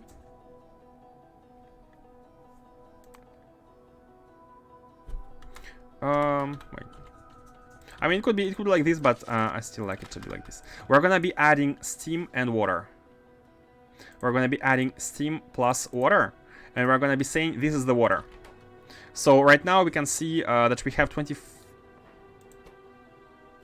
Oh, I think it's because it's out of power. That's why this pump is not working. Steam plus water becomes water, and this is the total cost. So we should be seeing 42 after we have enabled the power. And this this pump should only be enabled when the water, which is plus the steam, are below 25,000. When both of them together are below 25,000, then it should be enabled, like to fill the water from outside. But what we need to do here, and we need to push this water inside this tank. I have an idea about how to do it. Let's do it like that. Let's do this one like this. Turn left, and this will allow us to have this pump one tile to the right, and this will allow us to have the water flowing into the tank like this. And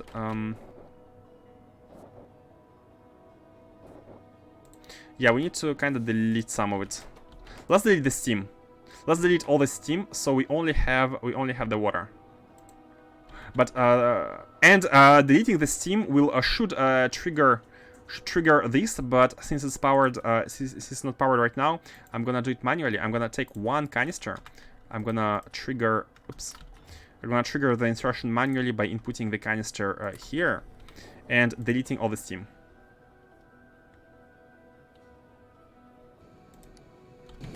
Okay, so now we have here that you can see on the right hand side, input plus output, water plus steam gives us the output in terms of water, and this allows for the same amount of liquids, 25k, circulate between two tanks. I mean, these also have buffers, which is fine, but we shouldn't be having more liquid because it can either be all steam or all water, and we don't want to be blocking it. Okay, so now it should be good. We have arrived at Novice orbit. Why are we not automatically... Oh yeah, because we don't have the signal. We don't have any automation for this ship yet. This is fine. Let's check... let's check Novice orbit now. Is there a shortcut to close everything but this planet? Control click, shift click? No, there is none. I would love a shortcut to close all of this at once. Right click, middle mouse button click. No, nothing works. Okay, never mind. So Novice orbit. View surface. You are the clamp again, number 1024. Right? Yeah, this is the default output clamp. Man, I wish our platform. You know what? We can always change. Yeah, you know what? Let me change the platform in Morse. So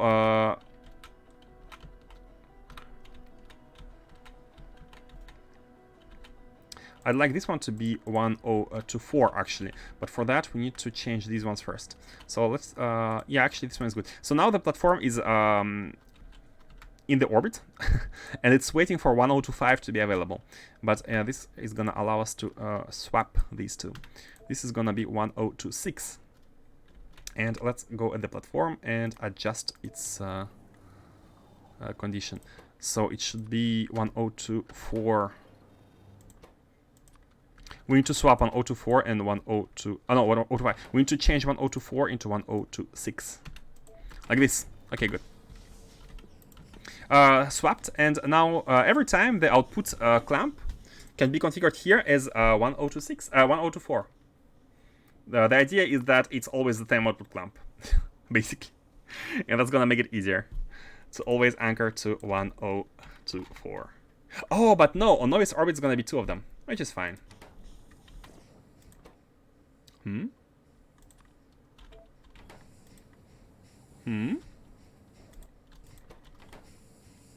Oh, I have connected it into the output. No? It's not 1024? I just checked. It's this one. Ooh. What's wrong? I find the locations menu kinda clunky too. I started using the search field. Ah, you're right. I just have a... I need to go and type it, but it might be faster indeed. It might be faster. Why are we not landing? We want to land using our clamp 64. Oh, it's not 64 anymore. Apologies. It's always 1024. Okay, now you're landing. Good. Thank you. Then, from here, what we need to do is we need to grab every single item we might be needing all the way there. And let's do so by freeing some inventory space first. So let's drop a bunch of spaceship building stuff. Let's drop these. Let's drop these. We have a lot of like particle accelerators for some reason. Not sure why. Let's also drop some of the. Let's drop 50 of home accumulators so they can be transformed into Naquium ones. And let's go to the mall and grab some stuff. So first of all, we will need a charger packs. We'll need charger packs. We don't want to be producing them there. We just want an initial amount. I should have put more than what we have. That's fine. Let's actually go check the planet. So the objective is to go to Black Mirror and have it restored to normal. As you can see, the trains don't have fuel. They don't have the charge packs anymore. And the reason why is because we simply didn't have a big enough buffer. We have a production of these right here, and the production requires batteries and steel. But this production is going to be done only once, so steel consumption is only the initial cost to pay. We actually do have steel. The biggest cost here, is going to be batteries, because once we have the production going, once we have the buffer ready, we're going to be having to repair the packs using this thing. And the reparation takes 1 destroyed and 10 batteries and sulfuric acid. So we're going to be having sulfuric acid, we're going to be having batteries, and this is going to be done. All we need is a big buffer, because we're going to be we have the train distribution, so unless we have enough of these in the chest, the train distribution is not going to be working. Because see, this chest which is supposed to distribute the packs, it cannot even come and take them because we don't have enough. In order to handle this issue, we just need a ton of batteries and sulfuric acid initially. Let's have it started. And we will also need space rails. We are going to be laying down some mining operations. Do we have any red modules? Do we have any red modules there? Did I leave any red modules here in this chest? Oh yeah, we do have them. So we have modules, we have miners, we have everything. All we need is basically, we even have trains and cargo wagons. All we need is the power for them to work, to run. And this is going to be done using batteries. Why don't I see any batteries here? Because it's empty. Why is it empty? Novice orbit. Novice. I think it's because the rocket is not full. The batteries might be inside, but yeah, the rocket is not full, so it cannot really launch. We need to find a way to have this mole rocket consistently flying. Okay, another solution would be to just increase the amount of requested items, but if we have a small production going from the mole, I mean, we can always launch it manually when we need resources. It's like a mole, right? Once we need the resources, we can just launch it and have them delivered. But you know what? Let's have the increased delivery of batteries. So right now we're requesting 20k, which is only 100 stacks, which is basically this. That's a lot. 100 stacks. We must be having a secondary chest then. Yeah, we have 2 chests for batteries. We have maybe not here. Not sure, but in all cases, let's have the batteries. I'm gonna grab them from the rockets. Let's free some space and have the rails. The last thing we need is the rails. Now, the voyage to Black Mirror is quite long, so we need to make absolutely sure we have everything, so we don't come back. I mean, we can always call a train. We can always ask our own spaceship to come and get stuff. Can we do it automatically though? Where are the rails? Oh, they're in the big one. Not here. Where are the rails? You know what? Let me get rid of some of this stuff, such as particle accelerators, plasma generators, particle colliders. Get this out. Oh, and get the logistics also. You know what? I'm gonna request the rails. I don't know where they are. I don't know how to find them. Let's just ask for 700 of them. 7 stacks. There must be here. Oh, oh, here. Yeah, they're here. Okay, good. Okay, this chest. Remember now, it's been a while. It's been a while, mole. Why are these yellows still? Where are the robots trying to deliver us stuff? Not sure, but I think we're good. Let me disable the logistics. Ah, do we need more belts? We might need more belts indeed. We might need more belts. So let's go ahead and grab some belts. For the mining, for instance. And I think that's it. I cannot think of anything else which we might be needing at Novice Orbit, at the Black Mirror, so let's just go. We'll need more batteries. We might be needing more batteries. Might.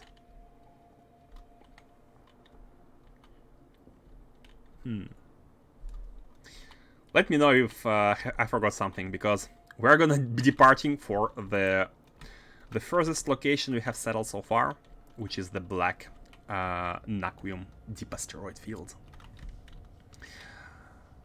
Should be good, should be good. Come on. For some reason, sometimes I can traverse the shield, sometimes I can't. Oh. Okay, let's put the batteries inside this chest, like this. And... final checks, are we ready? These.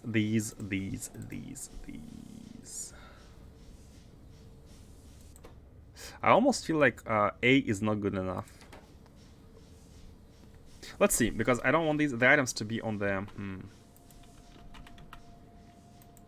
Let's see. Okay, let's go to the to Black Mirror. Let's go to Black Mirror. Black. Launch. Departing for the adventure. You jetpack over shields. Oh, okay. When we jetpack, we go over shield. Thank you, and welcome to the Mad Lab of Vlad 2305M. Welcome, welcome. What's the speed?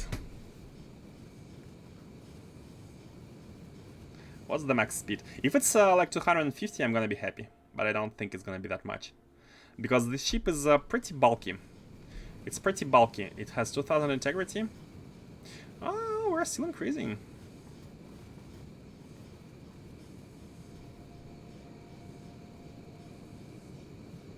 What's the ETA? 15 minutes. Oh my god. Oh, you know what? It's fine, because we can be building remotely. That is the big advantage of having on Morse here. On Morse, we have a global network and we have a global coverage. We have the planet-wide, I mean, we still need to provide some of the buildings, but we have a planet-wide coverage of everything. So we can be already starting to design the processing, or at least prepare for it. So the ship is here. The ship is stationed kind of here, and let's first of all, the first thing to do in the Naquium processing factory design is to go to Factory Planner, and let's see what buildings we will need. So Oh, hold on a second. I almost forgot that we need Vitamelange, which is actually not so bad. It's not so bad. What we can do is we can build all of it in place. We can combine Naquium plus Vitamelange, raw Vitamelange, to make a nice little build, having all of this production included. And the big advantage of having in place build is that all you need is to deliver more raw resources. And as you tile, as you have more Naquium inputs, for example, as you tile, everything is tiled together, which is why I love so much the in-place intermediate product builds. You only need to deliver more raw resources. And the best part is, this is the plan. I mean, the best part, it was all planned, guys.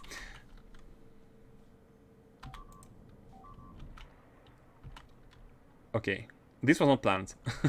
This was definitely... Oh, and... Oh my god, I forgot to restock on... Oh, okay, they were out of power. It's not that we couldn't hit the rocks, it's the power issue once again. Now what's... Oh!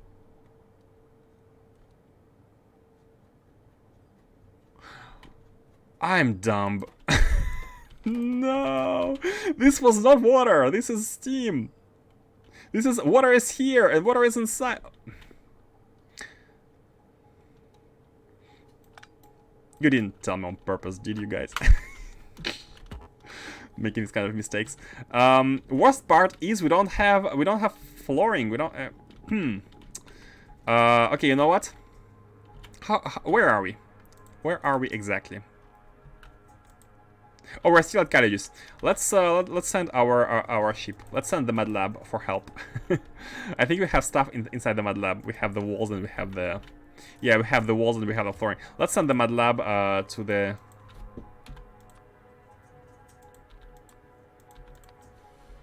to Naq Hauler. Hey, do you have a lot of machines making ground-based science to keep up with space science, or not really? Not really. The answer would be half, I think. Let me show you. Here is the basic science factory. So as you can see, we have the 6 factories produced. Like these are like tile, but oh, that's just the rocket. If you count the production, I think we are at about I'm not sure. I don't remember how much. Maybe 300, something like this. We can see it by checking out an old sciences decomposition. Yeah, I went with 300 of each science. But I think at some point, so we can change the beacons. First of all, we can place better beacons, so we can automatically have a bigger production. But what we can do is we can maybe tile it more, placing better beacons, tile it more to reach the target production of 1K SPM. Maybe we'll need to add more train deliveries of different items for different sciences, but it doesn't really. It's not very hard, right? It's not very hard. It's done here in order to be scalable. If we need more resources, we can either add more belts out of these, or we can add more trains, or we can even add one more station for the same resource if we need too much of it.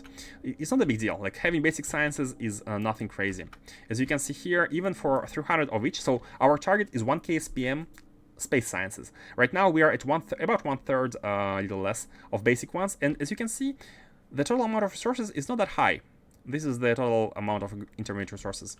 We're even delivering robot frames, right? I think maybe robot frames we need to increase the production, but it's not that crazy. Like what?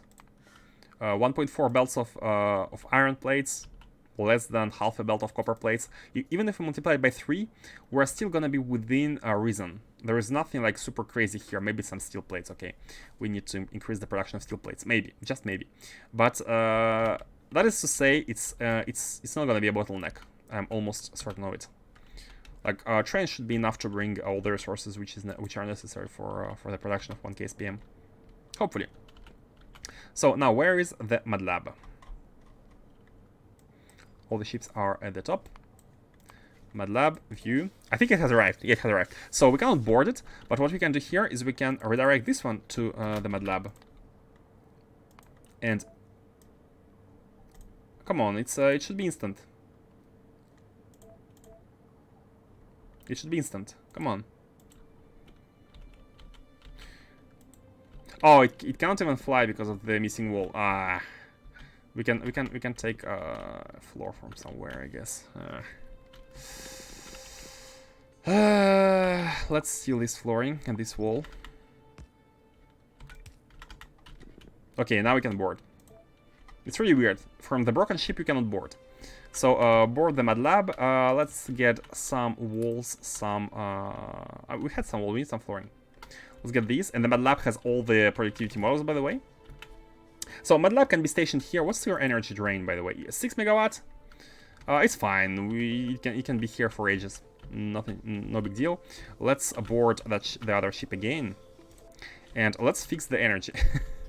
I made a big oopsie there. I made a big oopsie where I've mixed water and steam. For some reason the game let me do it. But it's my fault, of course. So let's put this back. I shouldn't have adopted. So remove the steam from here. So this is a steam. I kind of want to add. Where did we take it from here? Yeah. Okay. So why did we? Oh, we only had a backup because we had too much water compared to the amount of steam. Okay. So now with this it should be good because we are computing both of these together. Now with the old setup, I have misjudged the issue earlier. Now we should be good and we should be flying to Black Mirror. Let's go. I'm a bit worried. That is not a good omen. Like having a ship kind of crash within the solar system. It's not a good omen, isn't it? And here we are. We have left for so we need to cross that space in order to reach Black Mirror, which is our final destination. It's quite far, but it's a very, very nice asteroid field, which is specialized in naquitite, and it also has methane ice and water ice. By the way, we could have produced sulfuric acid from methane ice right here, right there, but it's easy enough to deliver it from a proper planet. I think I didn't want to go for a big build here, because it's once we finish mining out the naquitite from this planet, it's gonna be abandoned. All of this is gonna be abandoned. I don't ever think we're gonna be like expanding here, unless we can somehow core mine the asteroid for like infinite naquitite, which I'm highly doubting. Yeah, it's not gonna be a thing, I guess. The power is good. We have 4 gigawatts. This is all powered by Novice, by the sun. And speaking about the sun, I think it's been a while since we haven't expanded our grid. The goal is to reach 1 terawatt here. So let's slowly keep expanding the Dyson tiles. So we have built 3 mega tiles. As you can see, we have 3 mega tiles, and we can start working on the 4th one. But let's work on the 4th one from the right hand side. It's gonna be faster for robots to build. Doesn't really matter, but I like to have the base in the center. Asteroid fields are infinite. Oh, are they? Really?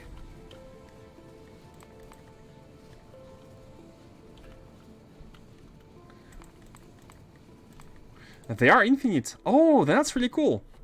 Then it's really cool. Then I'm actually happy about having the basic rail network. We can expand. And do they obey the formula of the further you go from the center, the better fields are? Do they obey? Because like how the placement works here is basically there's a patch, a potential patch, but if the terrain is cut, the patch is cut as well. This is why you can see sometimes a very low patches. You can see that they're cut where they're not supposed to be, but the numbers are not always respected. Like going further doesn't always mean having good patches, from what I'm noticing here. I mean, we still have a ton. We still have like millions and millions. Maybe we have 100 million of naquitite just within this square. So somewhat. Okay, it's not a It's not definitive. Okay, that's cool. So let's go back to our ship. Go back to our ship, and that is, let me move away from the ship so we don't have the noise. That is the decomposition of the Naquium. And let's see. So this is the decomposition, like raw resources into bars. Raw resources into bars. And as you can see, we have like 3 times the amount of... Oh, by the way, we can be using productivity models everywhere. Should we be also using them here in Vitamelange? Should we be using them in Vitamelange? Glass sounds a bit wasteful, although it's for a good cause. Let's use them in the Vitamelange here inside this build as well, because the amount is quite crazy, and I think we can afford.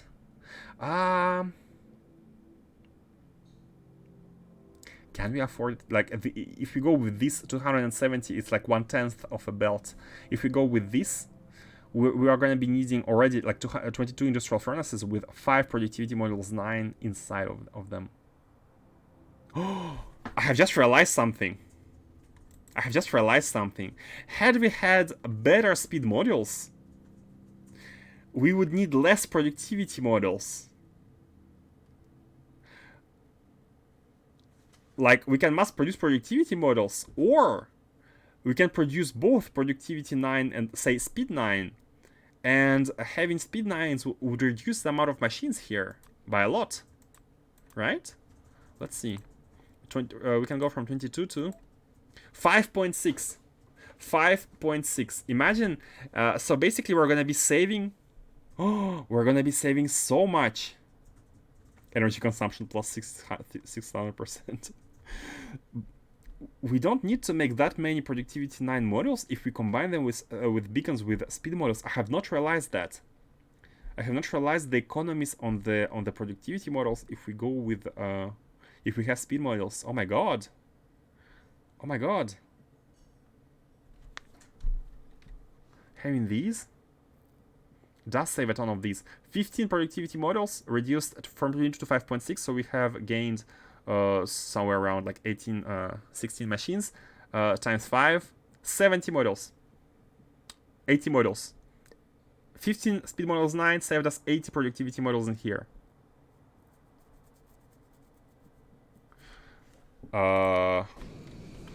We should get started with these then. We should get started with these. We should really get started with these. I didn't think it through. But anyways, we can start working on this build once we get to Novice orbit back. But let's see here. What if we go ahead and let's revert this. Go ahead and consider using productivity models for Vitamelange. Wait, that's already like 100, right? Like we have a good amount of these, by the way. MATLAB. Let me show you how many models we have.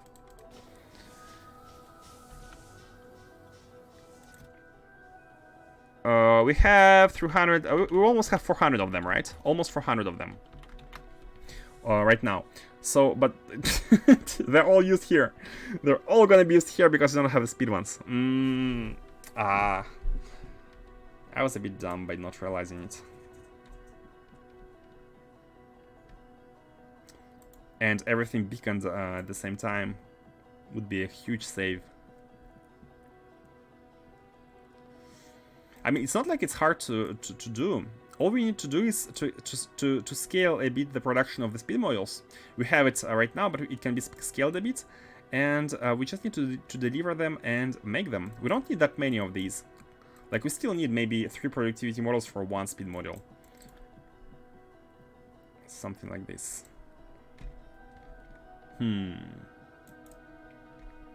Yeah, we need to set this up. Man, I'm glad in 0.6 they become cheaper, more accessible. I feel it's a bit dumb to grind for the modules. To grind that much. Okay, and here... Can we have... Let's see. Let's try putting productivity models in all things Vitamelange, and let's see how much... Do we also need to do this in these? Maybe... how much we're going to be reducing the amounts. So we start at 6.7, right? We start at 6.7. Let's put level 9s everywhere. With everything with a melange. Look at this, already at 4K.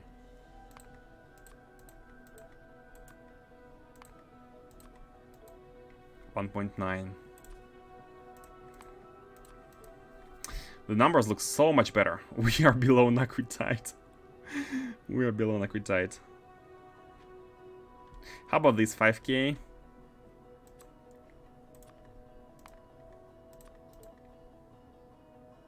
Still 5K. Oh, 4K. Yeah, so much better. But because of the number of machines needed, we have to have like level 9 models. And level 2 beacons. By the way, level 2 beacons soon. Cheaper but not easier, it sounds. I mean not easier in terms of logistics, right? You need lots of stuff together. But that doesn't really, I don't really mind having one complex build, because again, complexity is a one-time thing. Complexity is something you figure out once. Maybe like you need more resources from here and there, but you do it once, but then you have a better flow of these, right? And they start paying for themselves faster. We need deep space science too. So that's the next one we're going to be having. The next one, yeah. Soon, guys, soon. We can already do it if we had the resources. It's the level 3 which is crazy annoying. Oh no, it's this one which is annoying, right? We need all the Astro cards. We don't even export these. We only export in the Astro Science build only exports catalogs, but we need cards themselves. Where's your accent from? If not a lot of people ask you. My accent is a mix of Russian and French. I have 2 native languages, and it's a mix of both.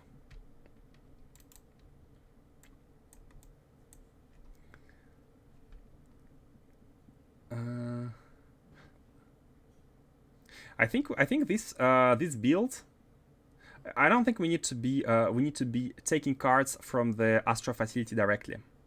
I think we need to be building them again, because we don't need that much. I think if we decompose and check the amount of machines, we won't be needing as much of this. So it's just like a matter of machines being placed and connected. That's it. This is easy, and this one requires entanglement. Entanglement, I don't really remember, but I don't think it's hard. Still shooting asteroids, cool. What is entanglement? Oh, it's just ion stream. Cool. This is basically energy. Like we need a ton of energy.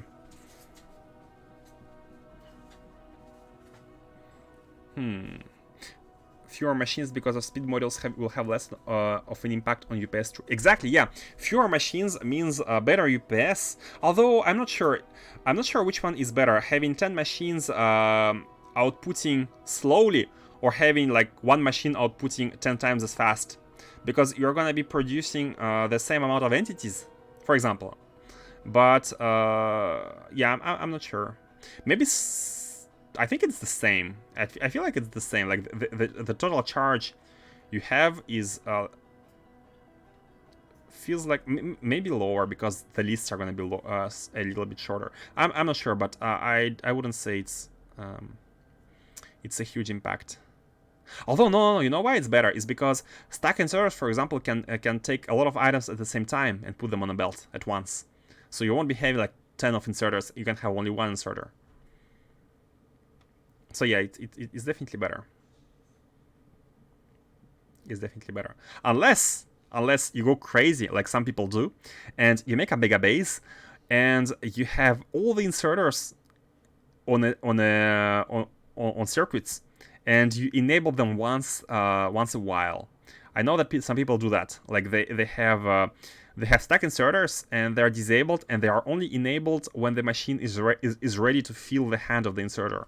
Like, so they swing only once every, not as often as they can, but once a while. Some people do that.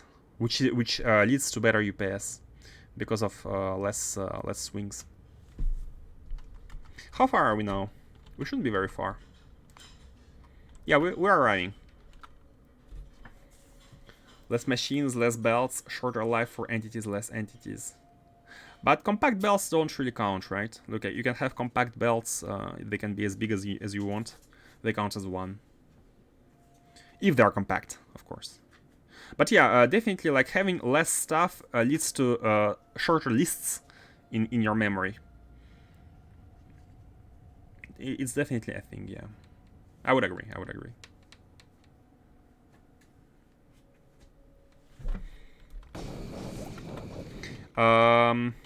So yeah, what should we do about this? Can we let's check novice? Can we easily expand the production of speed models?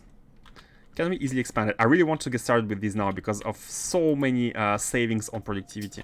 Like right now we have these, right? We have these this poor build. Of course it's expandable. We can always do this. Like for some reason not now.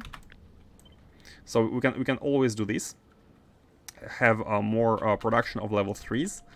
We can do the same as here. Now what we will need is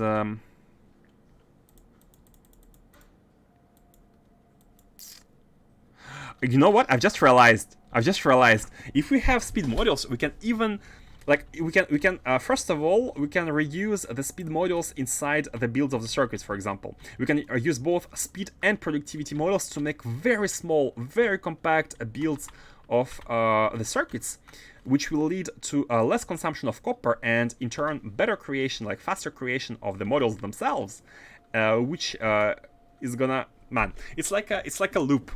Once you have everything using these modules, like once you have them pay for themselves, they become a lot cheaper. But I wanted to look at the circuit factory if I can find it.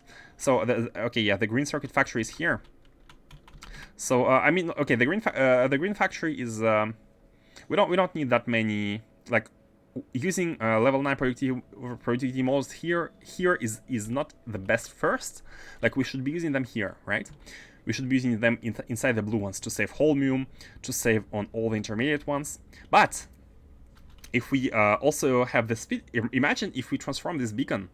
If we have 15 productivity 9 modules, we might not need all of this behind. So that's so much, so many modules saved. We need to unlock beacons level 2. It's already going to be a big save in the number of buildings. Yeah. So by the way, with this spaceship, Naquium will not be that. Oh, that's a weird direction. Naquium will not be such a rare resource anymore. Like it's gonna be easy to deliver it. Just mine deliver.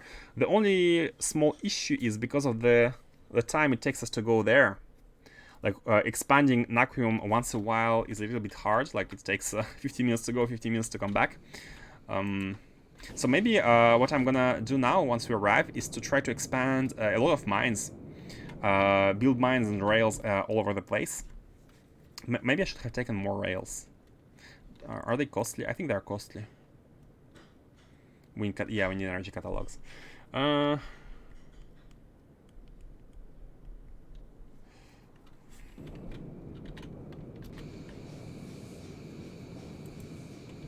It's fine. I can do this kind of stuff off stream, by the way, because it's a little bit like just if it's just expanding the mines on a far planet. Oh, we have arrived. Okay, let's go. Anchor. Imagine we forgot an item. Okay, so the rocket can get out of here. We don't need it anymore.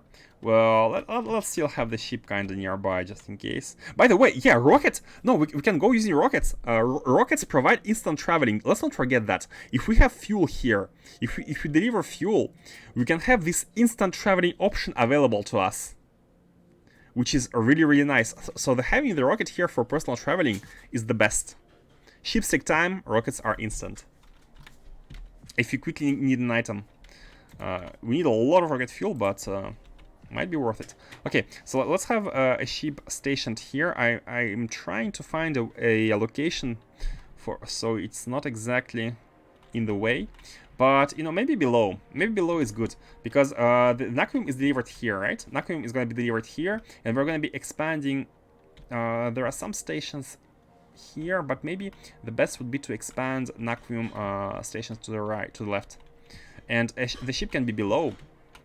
And we can have the belts from the stations to the ship. Something like this. Yeah, I think it's a good location.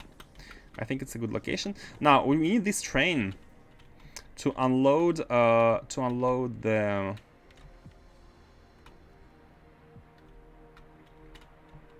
I think it's pretty simple for this train. We can just unload it somewhere here and then pump the oil inside these tanks. It's gonna create a like an intermediate buffer for all of this. It's even better, I think. Yeah. So first of all, let's fix the issue with the trains. Let's charge the trains. Let us charge the trains. So we need the batteries. All the batteries in the. By the way, can the train hit the shield here? Can the train hit the shield? I'm a bit worried now. Let me try.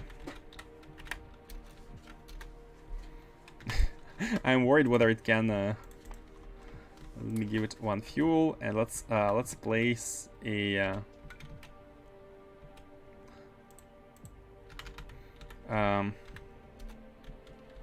Let's place a station.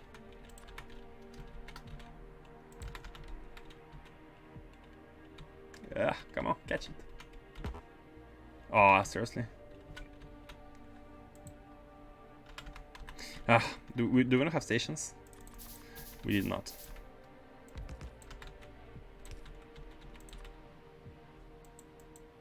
Invalid train stop. What? Oh, it must check for. Okay, let me have more. Invalid train. What?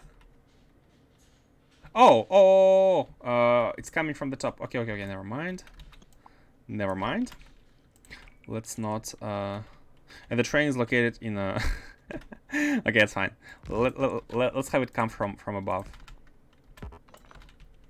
Let's have it come from above. Here. We didn't even need the train station. We could just have done this. So can it go through the shields? Yes, it can. Okay, that's good. Good to know, good to know. So this is not blocking. If the shields are over empty space, you can walk through them yourself. You might also... Oh, really? Oh, that's how I was able to do it.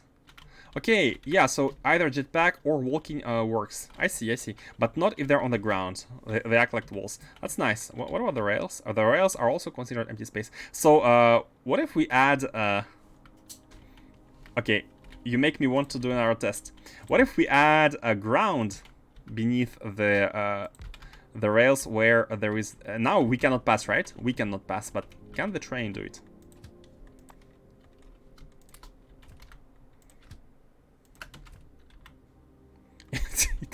Magic train. Okay, fine. By the way, I should stop wasting nuclear fuel every time.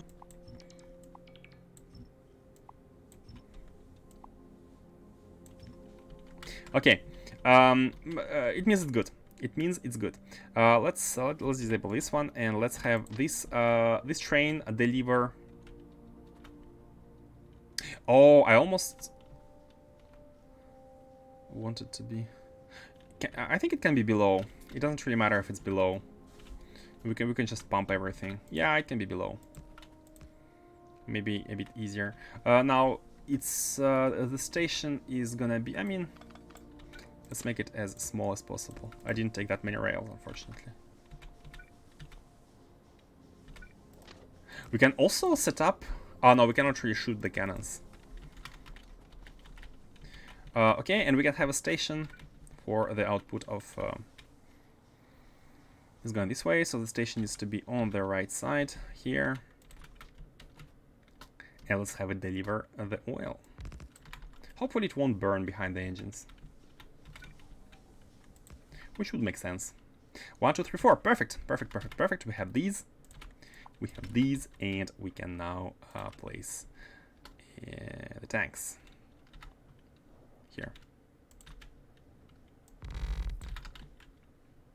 Oh, we also need a pump space. And so how should the how should the stations work? So this is a station called oil at Naq Hauler, and let's call this one oil for oil requester at Naq Hauler, something like this. And this is gonna be the oil chest. So the train is gonna be on a trip. We don't need any conditions here, I think, for now. So it's gonna go to a requester until empty. Oh, not until empty. not until empty, because the chest might we might be having a buffer. We might be having a buffer. Let's have the output here. Wait, before we do it, let me do it here, and then we can copy paste this, and then we want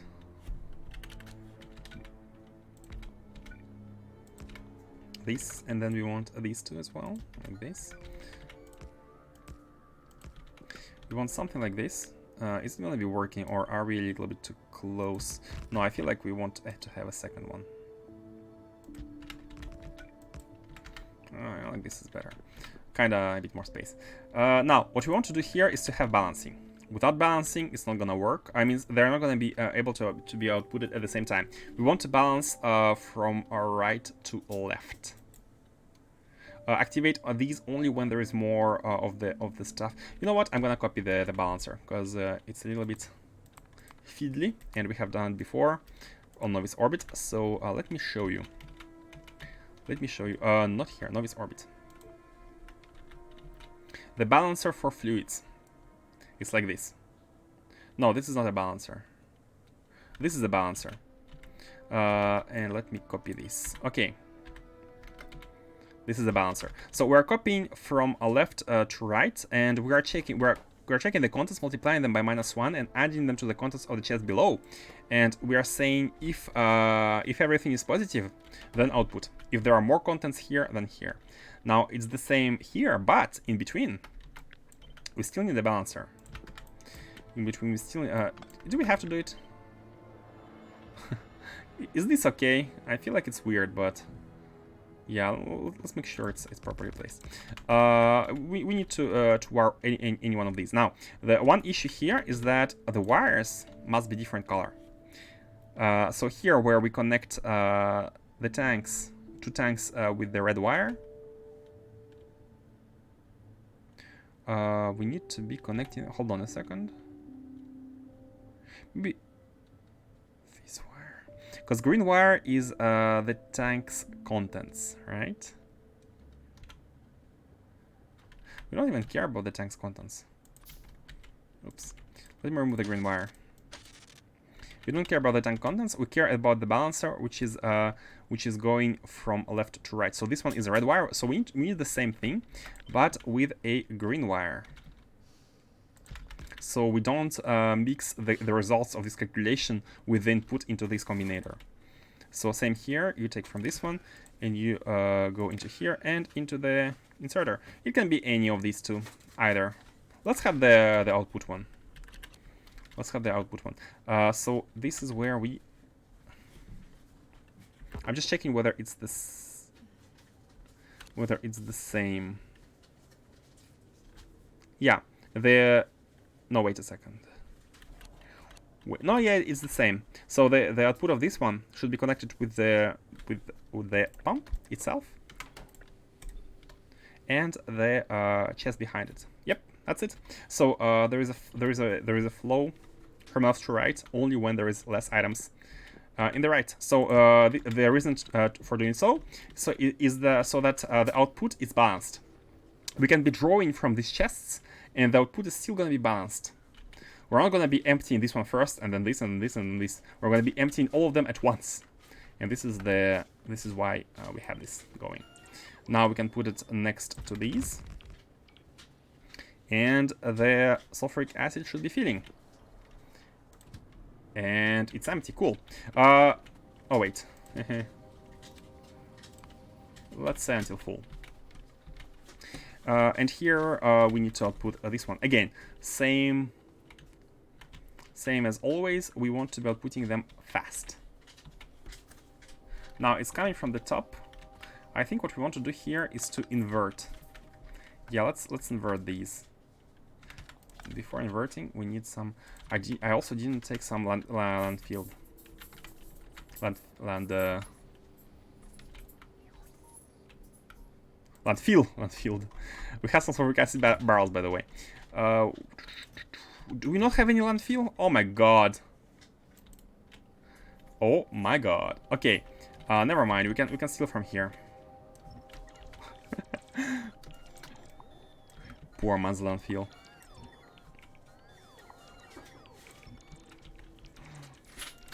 Nah, it's mine. Don't dare, robots.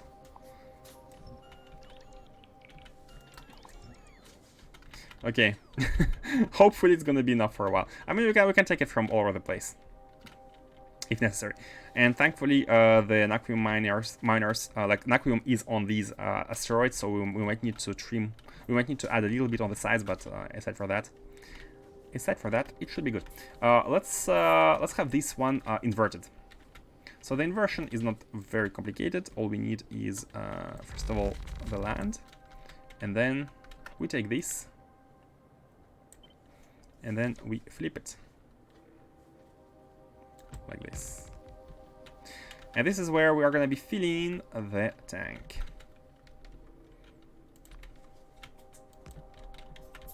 And we can take down these.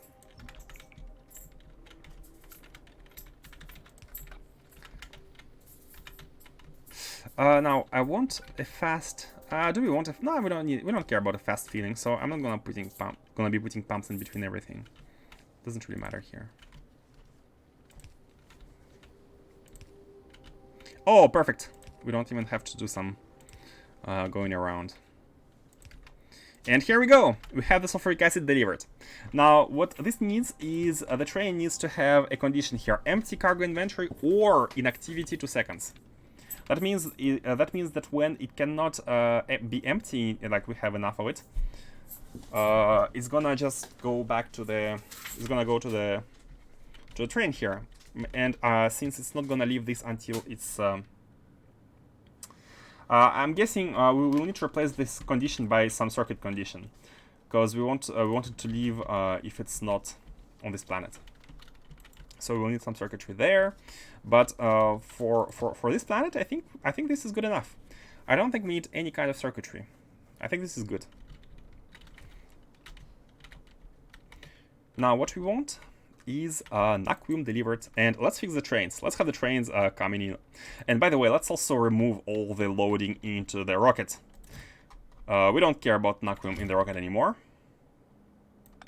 This rocket is gonna be 100% for personal usage. And by the way, I think we can go back home. We can actually go back home. It's full. It's full with fuel. We have a ton of fuel here for like another trip if necessary. We can go back home if like super fast if needed. Which we might do actually. Which we might do. Okay, and let's fix the trains. So they lack fuel. Let's get the batteries and let's produce the cells first. So batteries. Oh yeah, we need to output the batteries. They are all here. Why am I flying around the shields? As stated before, it is unnecessary. Let's have the batteries and let's produce these. So guys, I highly recommend you give a try to this mod, Space Trains. It's quite challenging in its own way. So the packs are being produced, and what we can do to unlock stuff is to have this train go and grab them already. Here, the green circuit is gonna be when there is exactly the amount of charged pack. Oh no, this is when the train. Wait, train limit. Which one? Which one of you sets train? This one. Oh yeah, when we have enough train packs, the train can come. When we have enough of these. 800 is 4 rows here. 1 row is 200. Yeah. So once we have 800, the train can come. So how it works is basically this train brings the packs inside like next to the stacker, and the stacker sorry, this station distributes the packs to everywhere here inside the stacker. And this is the charge of this train, but it couldn't do this, and these ran out of packs, of course. So what we are gonna do, we're gonna take a bunch of them manually and put them in the trains, so they can get unstuck.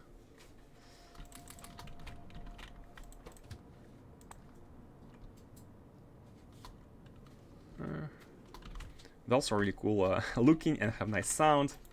I recommend you give it a try. Now this one needs to wait until we have enough packs. It might take a while because the production is pretty slow. Let's place a beacon.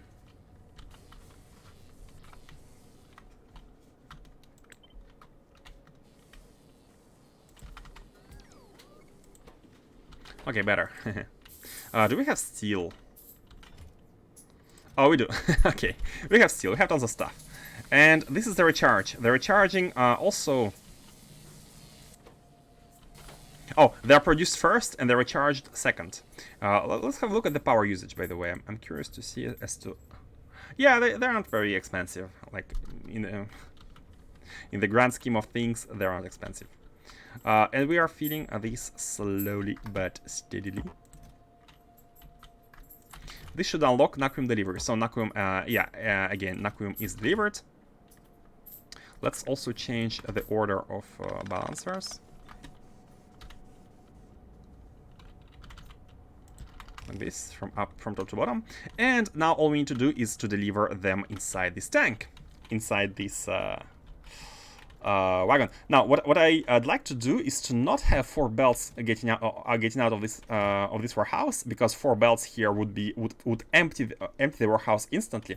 What I'd like to do instead is to have 4 of these warehouses, and only 1 belt per each. And this will allow us for a bigger buffer of Naquitite. And by the way, let's also increase the amount we request for. How much we request for? 4K? That's too few. Oh, maybe that's not too few. One warehouse can hold 5,000. So 10,000 into 2. And let's ask for... one train can hold 80, right?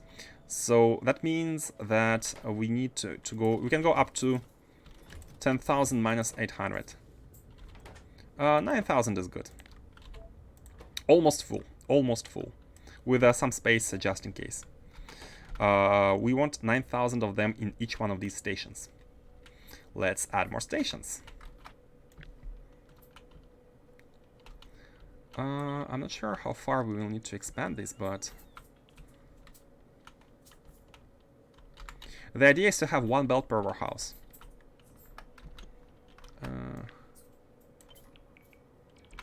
I'm gonna keep them in the clipboard, but in the meanwhile, let's trim this first. Let's remove these. We don't want these belts. Put this back. Trim this to have poor man's landfill. Poor man's landfill. And then let's remove all these. So we can copy with the piece. With the piece in mind, knowing that everything here is optimized. Oh, you know what? Let's also copy these first. I like having these in order to like kind of preview where the trains should be stopped. Oops. Now we want 1, 2, 3, 4, 5, 6. 6, yeah, perfect. That's exactly the amount that we want. And now we can go back to the clipboard and copy these from the clipboard. 1, 2, 3, 4, 5, 6. Exactly. Yeah, we're going to be having 6 belts, and we are very luckily not going above the. I mean, we can still do some tricks, but yes, look at this. This rail is unnecessary, but Like, when we need to go to the left, we can go from here. It's no big deal. Okay. And here it is. This rail, yeah, let's...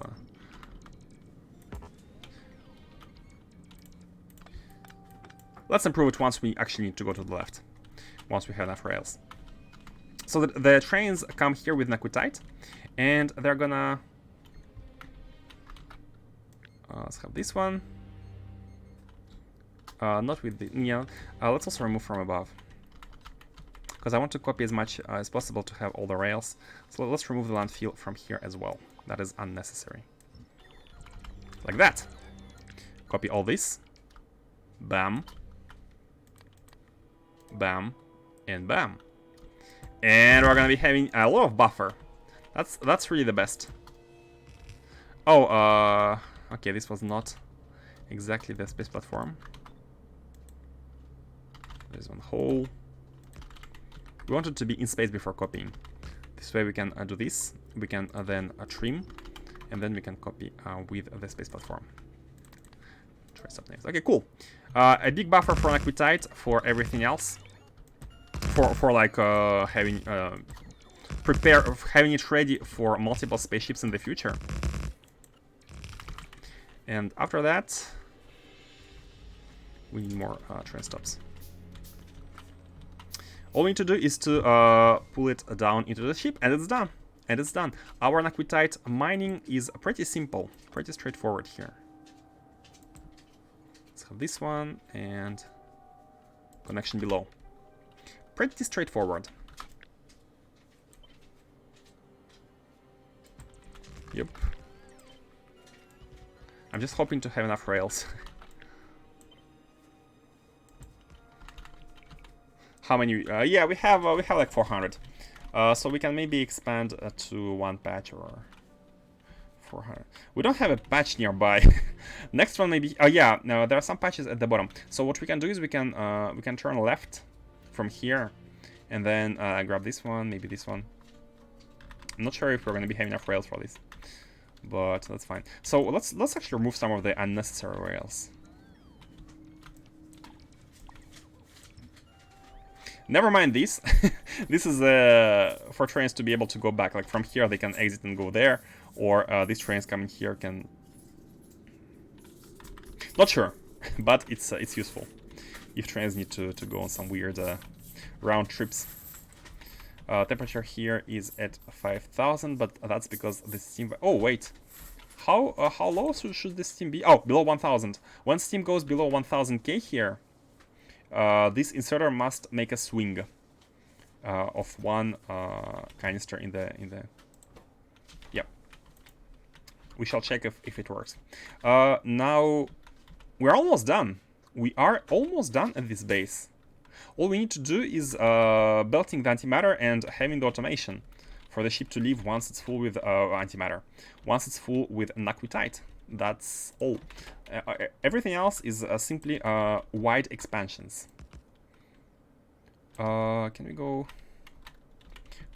Let's get the good one. What we need is another ground here. Can it go from here to here? I'm not sure. We might be wanting to use a little bit narrower one here. Have it here. Let's have one, and then we can copy paste it with the tiles, with everything.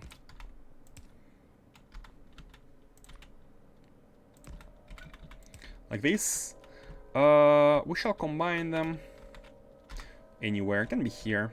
Do we need another buffer with the chests in the front? Why not? Why not? I think it's heavy. Like, the more buffers we have, the better. The more, the better. Like this. We can have the outputs. And the narrowest possible, like the shortest possible under mini loaders because of the item deletion. Unfortunate item deletion if the ship lifts off. Unfortunate, but here what we need is... Oh, can we have... oh my god. Okay, let's do this first. And then let's see about the trimming.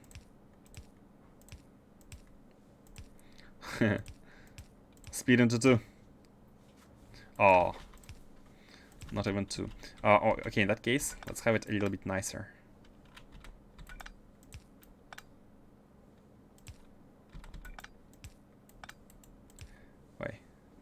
Ah, it was fine. A little bit nicer.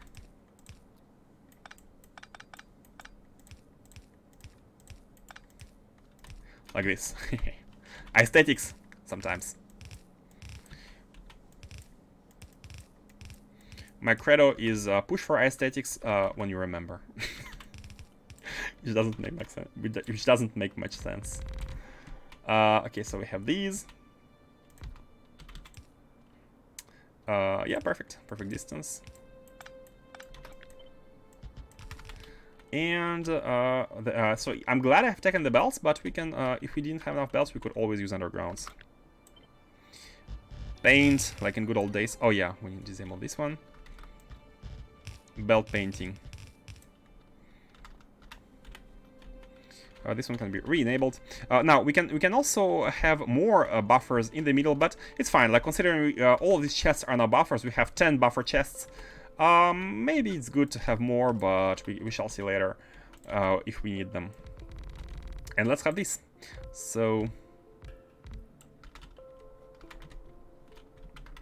let's copy these first. Tiles, create blueprint. Bam, bam.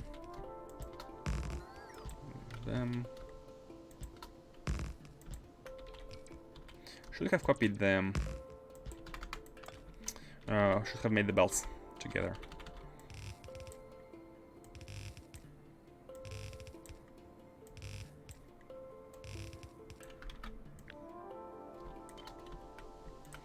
Like this, and finish it. For some reason I haven't copied the last one. We only have 120 more landfill, but that should be good enough. That should be more than enough. So three are coming from the left. 2 are coming from the left. Oops. 1 is coming from the left. No, bad. Wait. Bad one, bad one.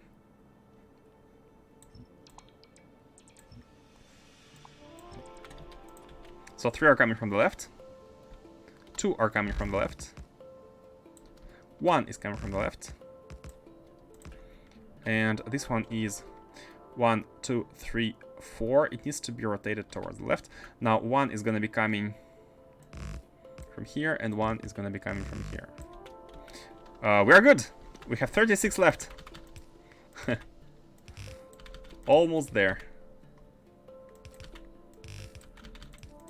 The Naquium. Of course, we don't have all these full with stuff, but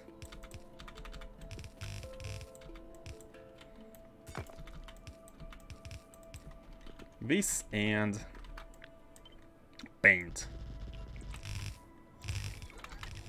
Yeah. What? We missed one? Oh no, okay. No, it's fine. And now it's loaded in the chest. Unfortunately, I don't think we're mining them. Are we mining them? Let me check. Is the mining going? No, the mining is not going. No, it's not the mining. The problem is the trains. What's going on with the trains? They are full, and they need to bring them to the requester. And for some reason, the requester doesn't request them. It says 0. Is it not connected? We have 7,000 of them here. We want 9,000, so more than way more than 800. So what's going on here? Is there a ghost? Is one of the entities a ghost? No. Input signals. Where is L?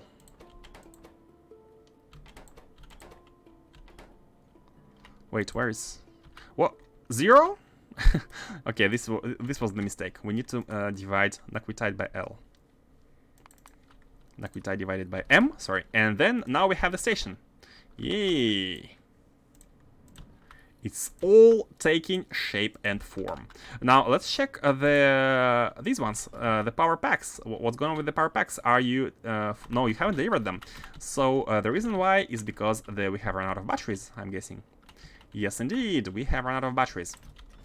Let's bring the remaining batteries. Let's actually deliver them manually, deliver them normally. So what we need here is a belt. Unfortunately, we don't have enough landfill. Let's grab some landfill. Let's steal more landfill. Where can we steal some landfill? Man, I made nice squares, but unfortunately these need to be destroyed. Destroy the squares.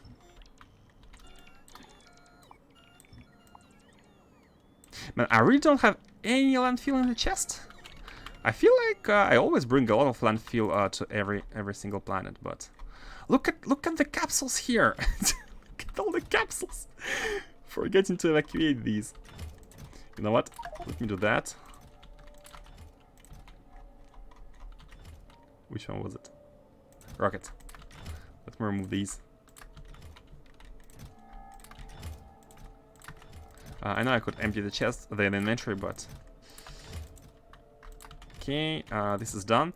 Let's have the capsules, let's have all the capsules here going back home. And because I forgot to make the capsule delivery, you can now see how many trips we have done since the beginning. This is each capsule. Keep in mind, guys, keep in mind that each capsule here had required 500,000 of liquid rocket fuel. Every single one of these capsules. This is how wasteful we have been with oil on Novice. Did I say oil on Novice? Did I mean the infinite resource? Yeah, we have been wasteful with the technically infinite resource, which is fine, but still not ideal. Not ideal. Because of this, we had some other rockets not having fuel at all times, which was again not ideal, but good enough. Let's get the batteries out of here. So we now have some landfill. I think it's more than enough. So we have the chest here. All we need to do is to put a chest right here, beneath the smoke. Put it here, and put this one, and have it output. Cool. I like the sounds. Give it a try, guys. Give it a try. Let's have the same width as here. Temporarily disable these two. I wonder why we can't build above them. Sounds like it's something that isn't too bad to be able to do. And have the batteries go. I mean, we could always put them inside a provider chest. Oh yeah, I think it's actually better to have them inside a provider chest. But still, let's have them come as close as possible to the base. A reason why it's okay is because this asteroid field doesn't have too big of an attrition rate. Asteroid field has only 0.06, so robots here are more than welcome. More than welcome. Can it go all the way there? I think it can. Yep.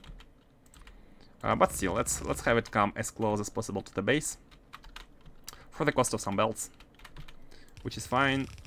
Maybe we do want the belts though, because we want to be expanding some mines. Let's see. Maybe not now. Hey, Evelynment 123. Your save looks really great. Thank you. Thank you very much. Glad you like it. Glad you like it.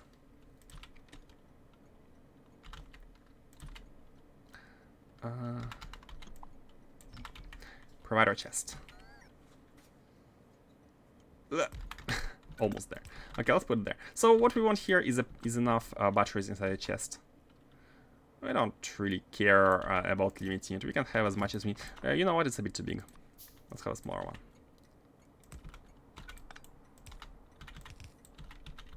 I'm still struggling on Mother Planet. Oh yeah, I struggled as well. This playthrough has been going on since January. Since January the 1st, maybe. As you can see on the top left, it has been 20 days, 20 IRL days. Almost soon a month of IRL playtime. So it's I'm not the fastest photon in the universe. That's for sure, but still. We have a nice base going. I feel like we have a nice base. So Naquium filling is a bit slow, but I think the reason is that we don't have enough buffer here. Yeah, I don't think I want to be expanding fields right now. Maybe I'm gonna do it offline. What we need to do, so you don't have to sit through this, but what we want to do here is to expand trains, because we have some. Wait, did I forget to take trains? No, we have them. We have them here at the planet. And by the way, Evelynment, if you are still on Novice on the mother planet, if I were you, I would consider restarting with 0.6. But because this playthrough it has been so advanced, we're almost at the end, that I'd like to push it before redoing one with 0.6. I'd like to push it towards the end.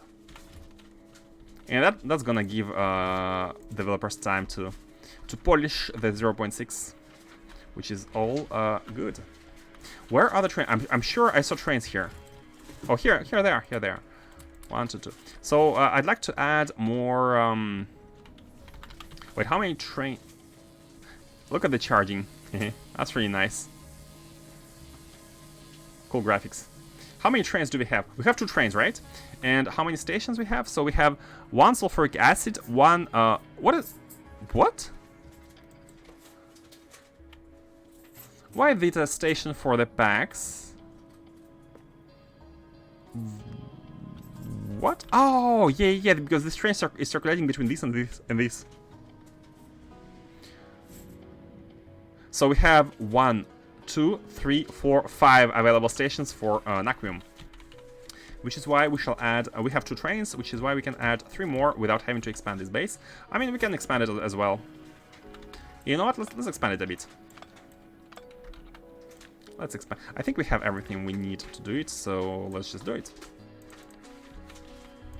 So we're gonna be adding, with this we're gonna add 2 more stations. So that's gonna allow us to add 5 more trains in total. We have 7 Naquium stations now. 5 more trains, perfect. 1, 2, 3, 4, 5, and now they're not able to get fueled again. Is because this train is not able to get the packages, the charging packs, which it is only going to be able to do once this is full. But you know what? Maybe we can send it manually to grab all we have right now. Maybe we can send it manually. Recycling. Thing is, it cannot really come, but it could do so if we adjust the condition here by pushing this value a little bit lower. When we have 7,000, please come. Please come. So the train is coming. It is filling. I have to learn how to use trains. I'd recommend you do it. It's super fun. Not only it's really cool, but it's also super fun. Not only it's efficient, but it's also fun. That's what I meant to say. We can revert it to 1,000. Now this train cannot leave from here because it waits for. We wait for it to have the inventory full of packs equal to 800. I think we still want to deliver these. Like, these are enough to have a lot of trains going. And I think we have also finished all the batteries. Yeah, this one is empty. Oh no, we have some of them inside. No, we have outputted them all. Yeah, we have outputted them all. It's fine. We have used up all the batteries. We had 3 rows of them. It was still not enough, which is fine. So you, sir, yeah, you're waiting to be full, which is let's assume you are. Let's send you here directly. You don't have to go through the stacker. Basically makes it so it can refuel itself, because it needs to be refueled. The stacker for it is right above.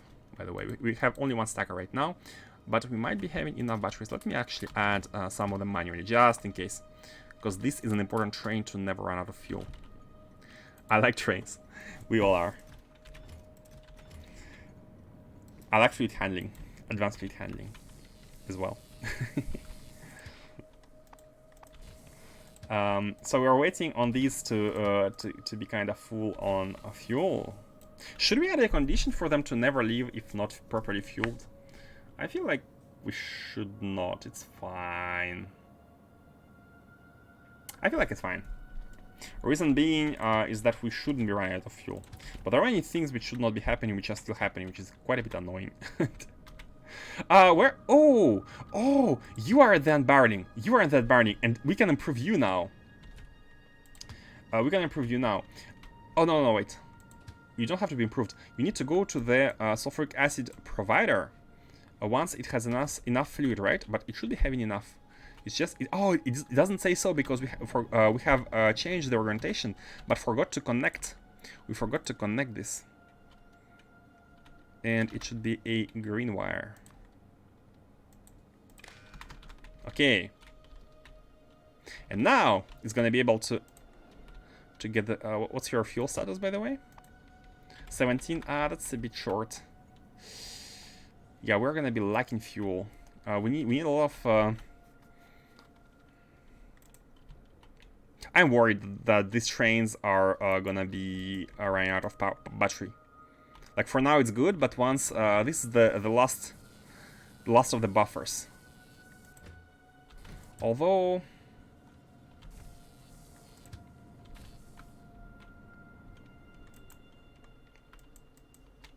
you could do something like fuel above 33% to just to catch disasters, but I find it unnecessary. I'm very much agreeing with you. The fuel catching is a bit unnecessary because it's temporary, right? Once we deliver enough batteries, we should be good. But the thing is, we'll have to go back there. But in all cases, this base is done. This base is mostly done. As you can see here, we are filling Naquium ore. We are mining it. We are delivering it. Everything is automated here. All we need to do is to expand horizontally. Build more miners, have more fuel going. Everything else is taken care of. So, yeah. But the problem is, to do this, we will either need to spend 15 minutes... actually 30 minutes of a round trip to come here using a ship. Actually, maybe our own ship is going to be faster. Yeah, our own ship might be faster. Like, not use this one, but use our own ship to come and deliver lots of stuff at the same time. Maybe I'm going to do this offline, so you don't have to wait for the 30 minutes of coming back. It's just expanding, putting more miners and expanding. So that this base is turning non-stop. Right now, like here, as you can see, everything is working. Everything is... automated, everything's delivering. We have 2 stations being delivered because we have only that many trains and only 1 mine. So once this mine runs out of, once this buffer finishes, as you can see, we don't really import resources that fast, but we mine them very fast. We take them, we put them in the trains fast. As you can see, the buffer here is half full. So what we ideally would need to is having a bunch of stations like this one everywhere and have a bunch of trains. Not just this, but maybe 20 to 30 trains, simply because of how low the stack size is. Well, as I can see, trains are necessary in space. Necessary. There are multiple ways to do stuff. There is you can do a full logistics robot coverage, and if you have high robot attrition, you can just make sure you renew the robots. You can do this if you want. But trains are really the... I think trains are very good. You can also use belts like Faustus. You can have belts all over the place, right? When Faustus you say you beat a sea without trains, you mean you have belts everywhere, right? Just the belts. And you can also use warp platforms, which is a technique I've tried to do on Morse, and may I say, it is working pretty well. It's working pretty well. We have these small ships in form of like they are spaceships, but they don't have an engine. They are just warping from a location to a location on one planet, which is really cool. If this planet is not as big as Novis, for example, on a small planet, it's very nice. You could do the same numbered landing clamps to do mining outposts. Oh, you're right. We could actually be... we don't actually have to go always to the central base. We could go to each outpost. But each outpost will not provide enough... I feel like it's not gonna provide enough... ores, and once it ran out of ores, we will need to destroy all the infrastructure, right? So I still feel like a centralized distribution location is kind of better for spaceships, because we can have all of them coming in here and being inputted at a very high speed like this inside the spaceship. But yeah, problem is we only have look at the cargo, how fast it feels. We only have 800 cargo space, and 800 is is nothing. Or yes, you can disable clamps. Yeah, we can disable the clamps when we don't have enough Naquitite, of course. So the spaceships only come where we have enough of them. We have the buffer, but that will create a over time, as we mine the fields, it will create like quite huge infrastructure around it to handle all the acid. We're going to be having a lot of stuff around around the patches, and we will need to destroy them to move them kind of manually. I still feel like having more rails and more trains is on the easier side. Those platforms may be very nice in asteroid fields where interesting ore patches are spread far apart. And as an alternative terrain, yeah, it could be interesting, especially if we have a lot of water ice. Maybe what we can do here is to have these kind of platforms warping all over the place, delivering like Naquitite from the patches to the base. We can have these platforms. If we have water ice, we can build solid rocket fuel. We have methane ice here. Look at this. We have 2.7 million. We can make a factory creating solid rocket fuel and have the platforms warp between Naquium fields and the base, delivering Naquitite. So the technical charge next to each field is gonna be minimal. Just the clamp automation, and that's it. The only problem here with the working platforms is again the integrity cost is one full storage chest, and because of the low stack size of Naquium, it's not gonna be very efficient. I mean, it depends on like relative consumption of fuel. It might not be. It might not take a lot of fuel to lift off from this. I'm not sure how to check. Oh, we can check it here. To launch we need 66 gigajoules. Yeah, so that's not much fuel. That's not much fuel at all. And that is including the for the 2000 container stress. Yeah, so it can be very, very cheap to have jumping platforms on Asteroid Field. That's true. Each ship that landed had an acid tank that refilled that mine. Yeah, you definitely can have smaller ships, like not a big one. You can have smaller ships with smaller storages to that go next to each Naquitite field, drop the sulfuric acid, take the Naquitite, and then leave, right? You just need to do cleanup from time to time once Naquitite patch runs out of resources. But even now, you kind of still need to do it, right, with like removing the miners. You don't want to waste your miners, your modules. But that requires a special design. Like if you wanted to go for this kind of logistics setup, it should have been designed from the early stages, because I would go for a way smaller ship, way smaller spaceship, maybe only three warehouses or something. It depends. It depends on the, because if it takes 30 minutes to make a round trip, I'm not sure how in 30 minutes how much warehouses we can fill with Naquitite from one patch. But yeah, it depends. Like right now we went for a quite a big hauler, so it makes more sense to centralize the resources. And we have established a train system. We have a logistics train system, we have the charging, we have everything established. So from here, expanding to other patches is very easy. Just drag the rails. And by the way, guys, we can make use of Farrell, something I haven't done yet in this playthrough. For those who know, Farrell mode allows you to place rails automatically. As you drive in one direction, it just places the rails. Very cool, very convenient. So yeah, there are different kinds of approaches.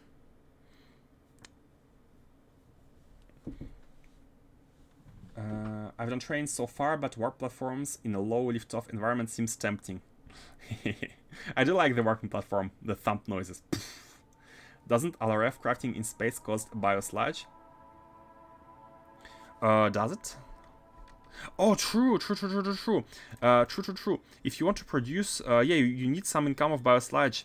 If you want to create crude oil from methane gas, I think. Where is the recipe? Yeah, you need something like 200 biosludge to create 1000 crude oil. I'm not sure where the recipe is. Maybe you can check it inside the manual crafting table. But yeah, it is. I can show you on Novice Orbit. We have it. Novice Orbit, not Asteroid Belt. We have it inside the refinery here. Right here? No. Here.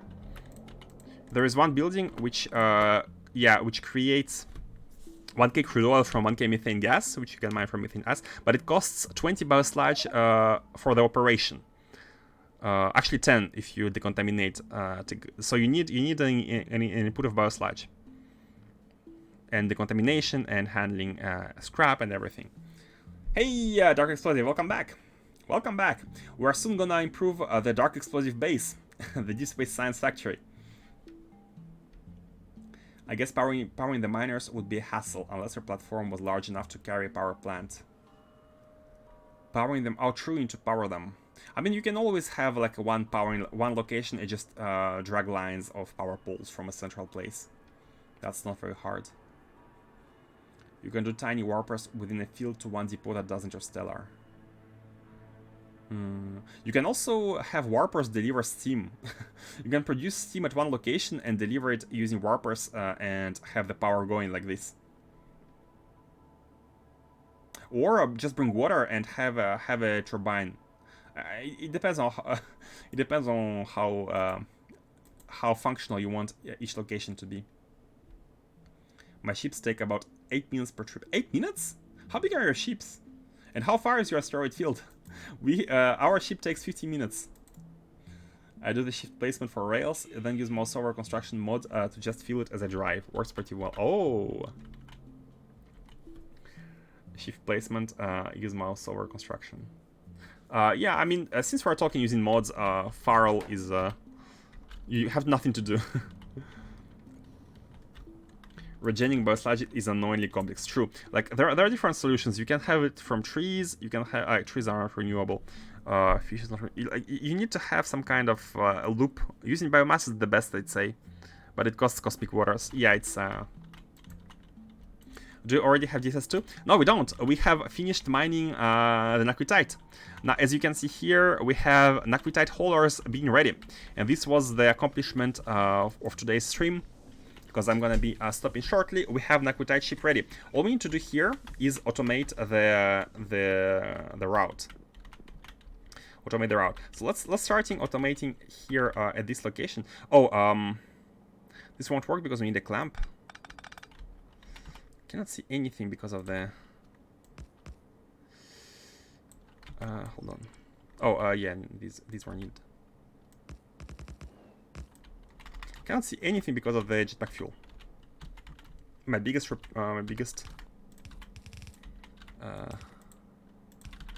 issue with the mod. So this clamp is gonna be 1024 as all. And we are gonna be launching. I think it's pretty easy. All we need to do, okay, we have two things to do. First of all, we need to make sure the train is we need to make sure the train is here. Now, how can we do it? Can we wire the station? Wait, so what does the station outputs by default? What can it output? I think it should be possible. Let me just check what does the station outputs. What does the station output? Read stopped train. Train ID. Okay, we just need to check a train ID.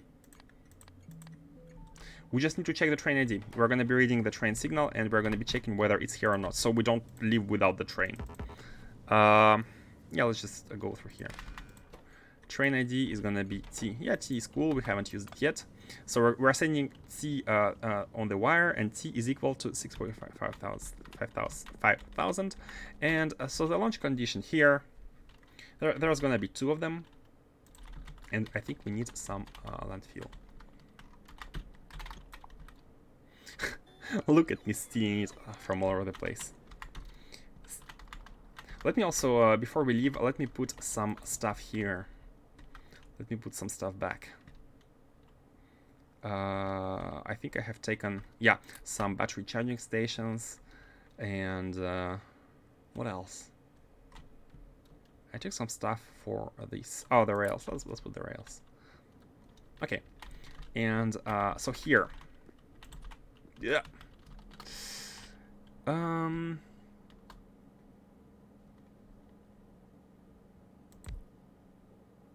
Yeah, let's do it like this. So what we want. I like T2. I don't like T as well. Not sure what you mean. Let's have these, and let's read the red wire. So what we want to leave only when Naquitite is above. So how much do we have right now? 35,000. Yeah, that's cool. Let's leave it when it's at 35,000. Above 35,000. Do we want to have the exact number here? Is there a way to read it? How can you read the exact number?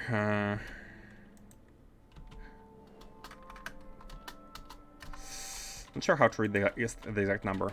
If someone knows. When it's above 35,000, we should send the group. I mean, we can multiply, of course. Oh, there's also some on the belts. So 512 multiplied by 7. So 84, right?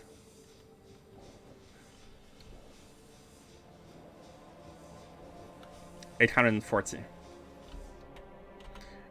When it's above or equal to,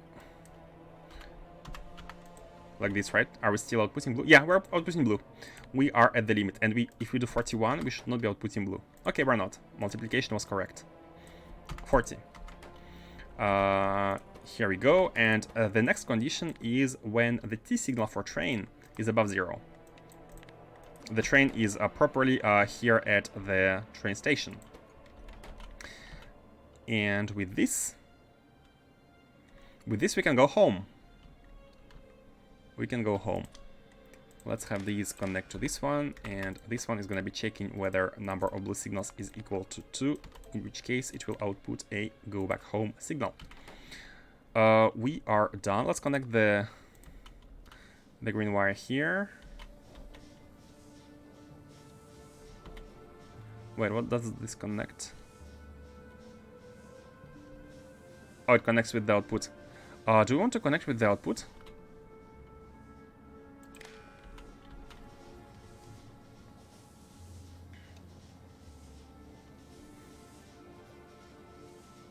I feel like we might not be wanting to connect with the output.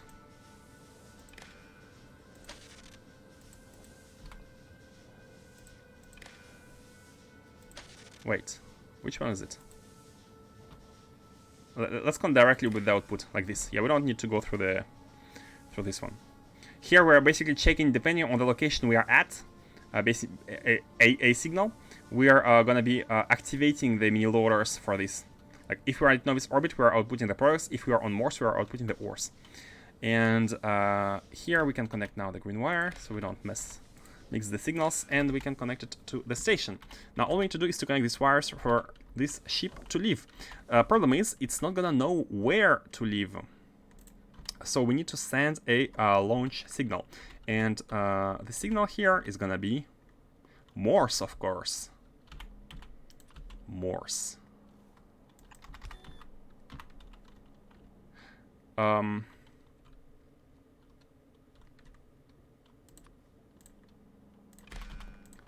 And Morse is 1149. Moon. Yeah, Moon 1149.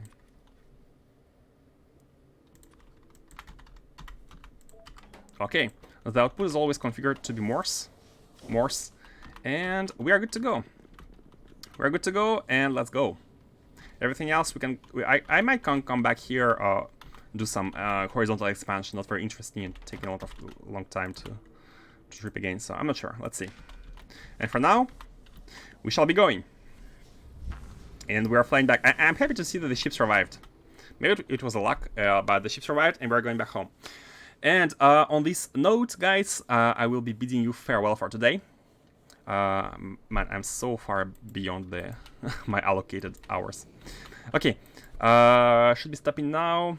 I'm gonna finish the trip back home offline as well, I think. I want to avoid you watching like time-consuming, uninteresting stuff. But I'm happy we finished the fixing of... Oh, I didn't even check if we have any more Spaceship 660. Oh yeah, haven't finished if we still have anything blinking on the asteroid field. No, it's fine. Nothing is blinking. It's fixed, and we have Vulcanite, Naquitite. Thank you guys. Thanks for the last stream this week for me. Ah, you are going to the festival. Enjoy your festival, Revan. Hope you have a great week. Enjoy, and don't worry. Revan's fears are not gonna be done this week. Thanks for streaming. You're welcome, guys. You're very welcome. I'm really happy to be streaming. Sorry about the 2 full days of not being able to stream. Saturday was I had something came up, and yesterday I couldn't do it as well. Build it? Build what? redeem before the holidays. Let me choose the channel. Trade. Build everything but Arcospheres. But Arcospheres? I'm gonna try. I'm gonna try to fulfill your demand. Revan Spheres tomorrow confirmed. Guys, let's streamline. Let's beeline the Revan Spheres. So who is K2AC? Burger, perfect. Burgers and fries. Let's go. Oh, nice dogs.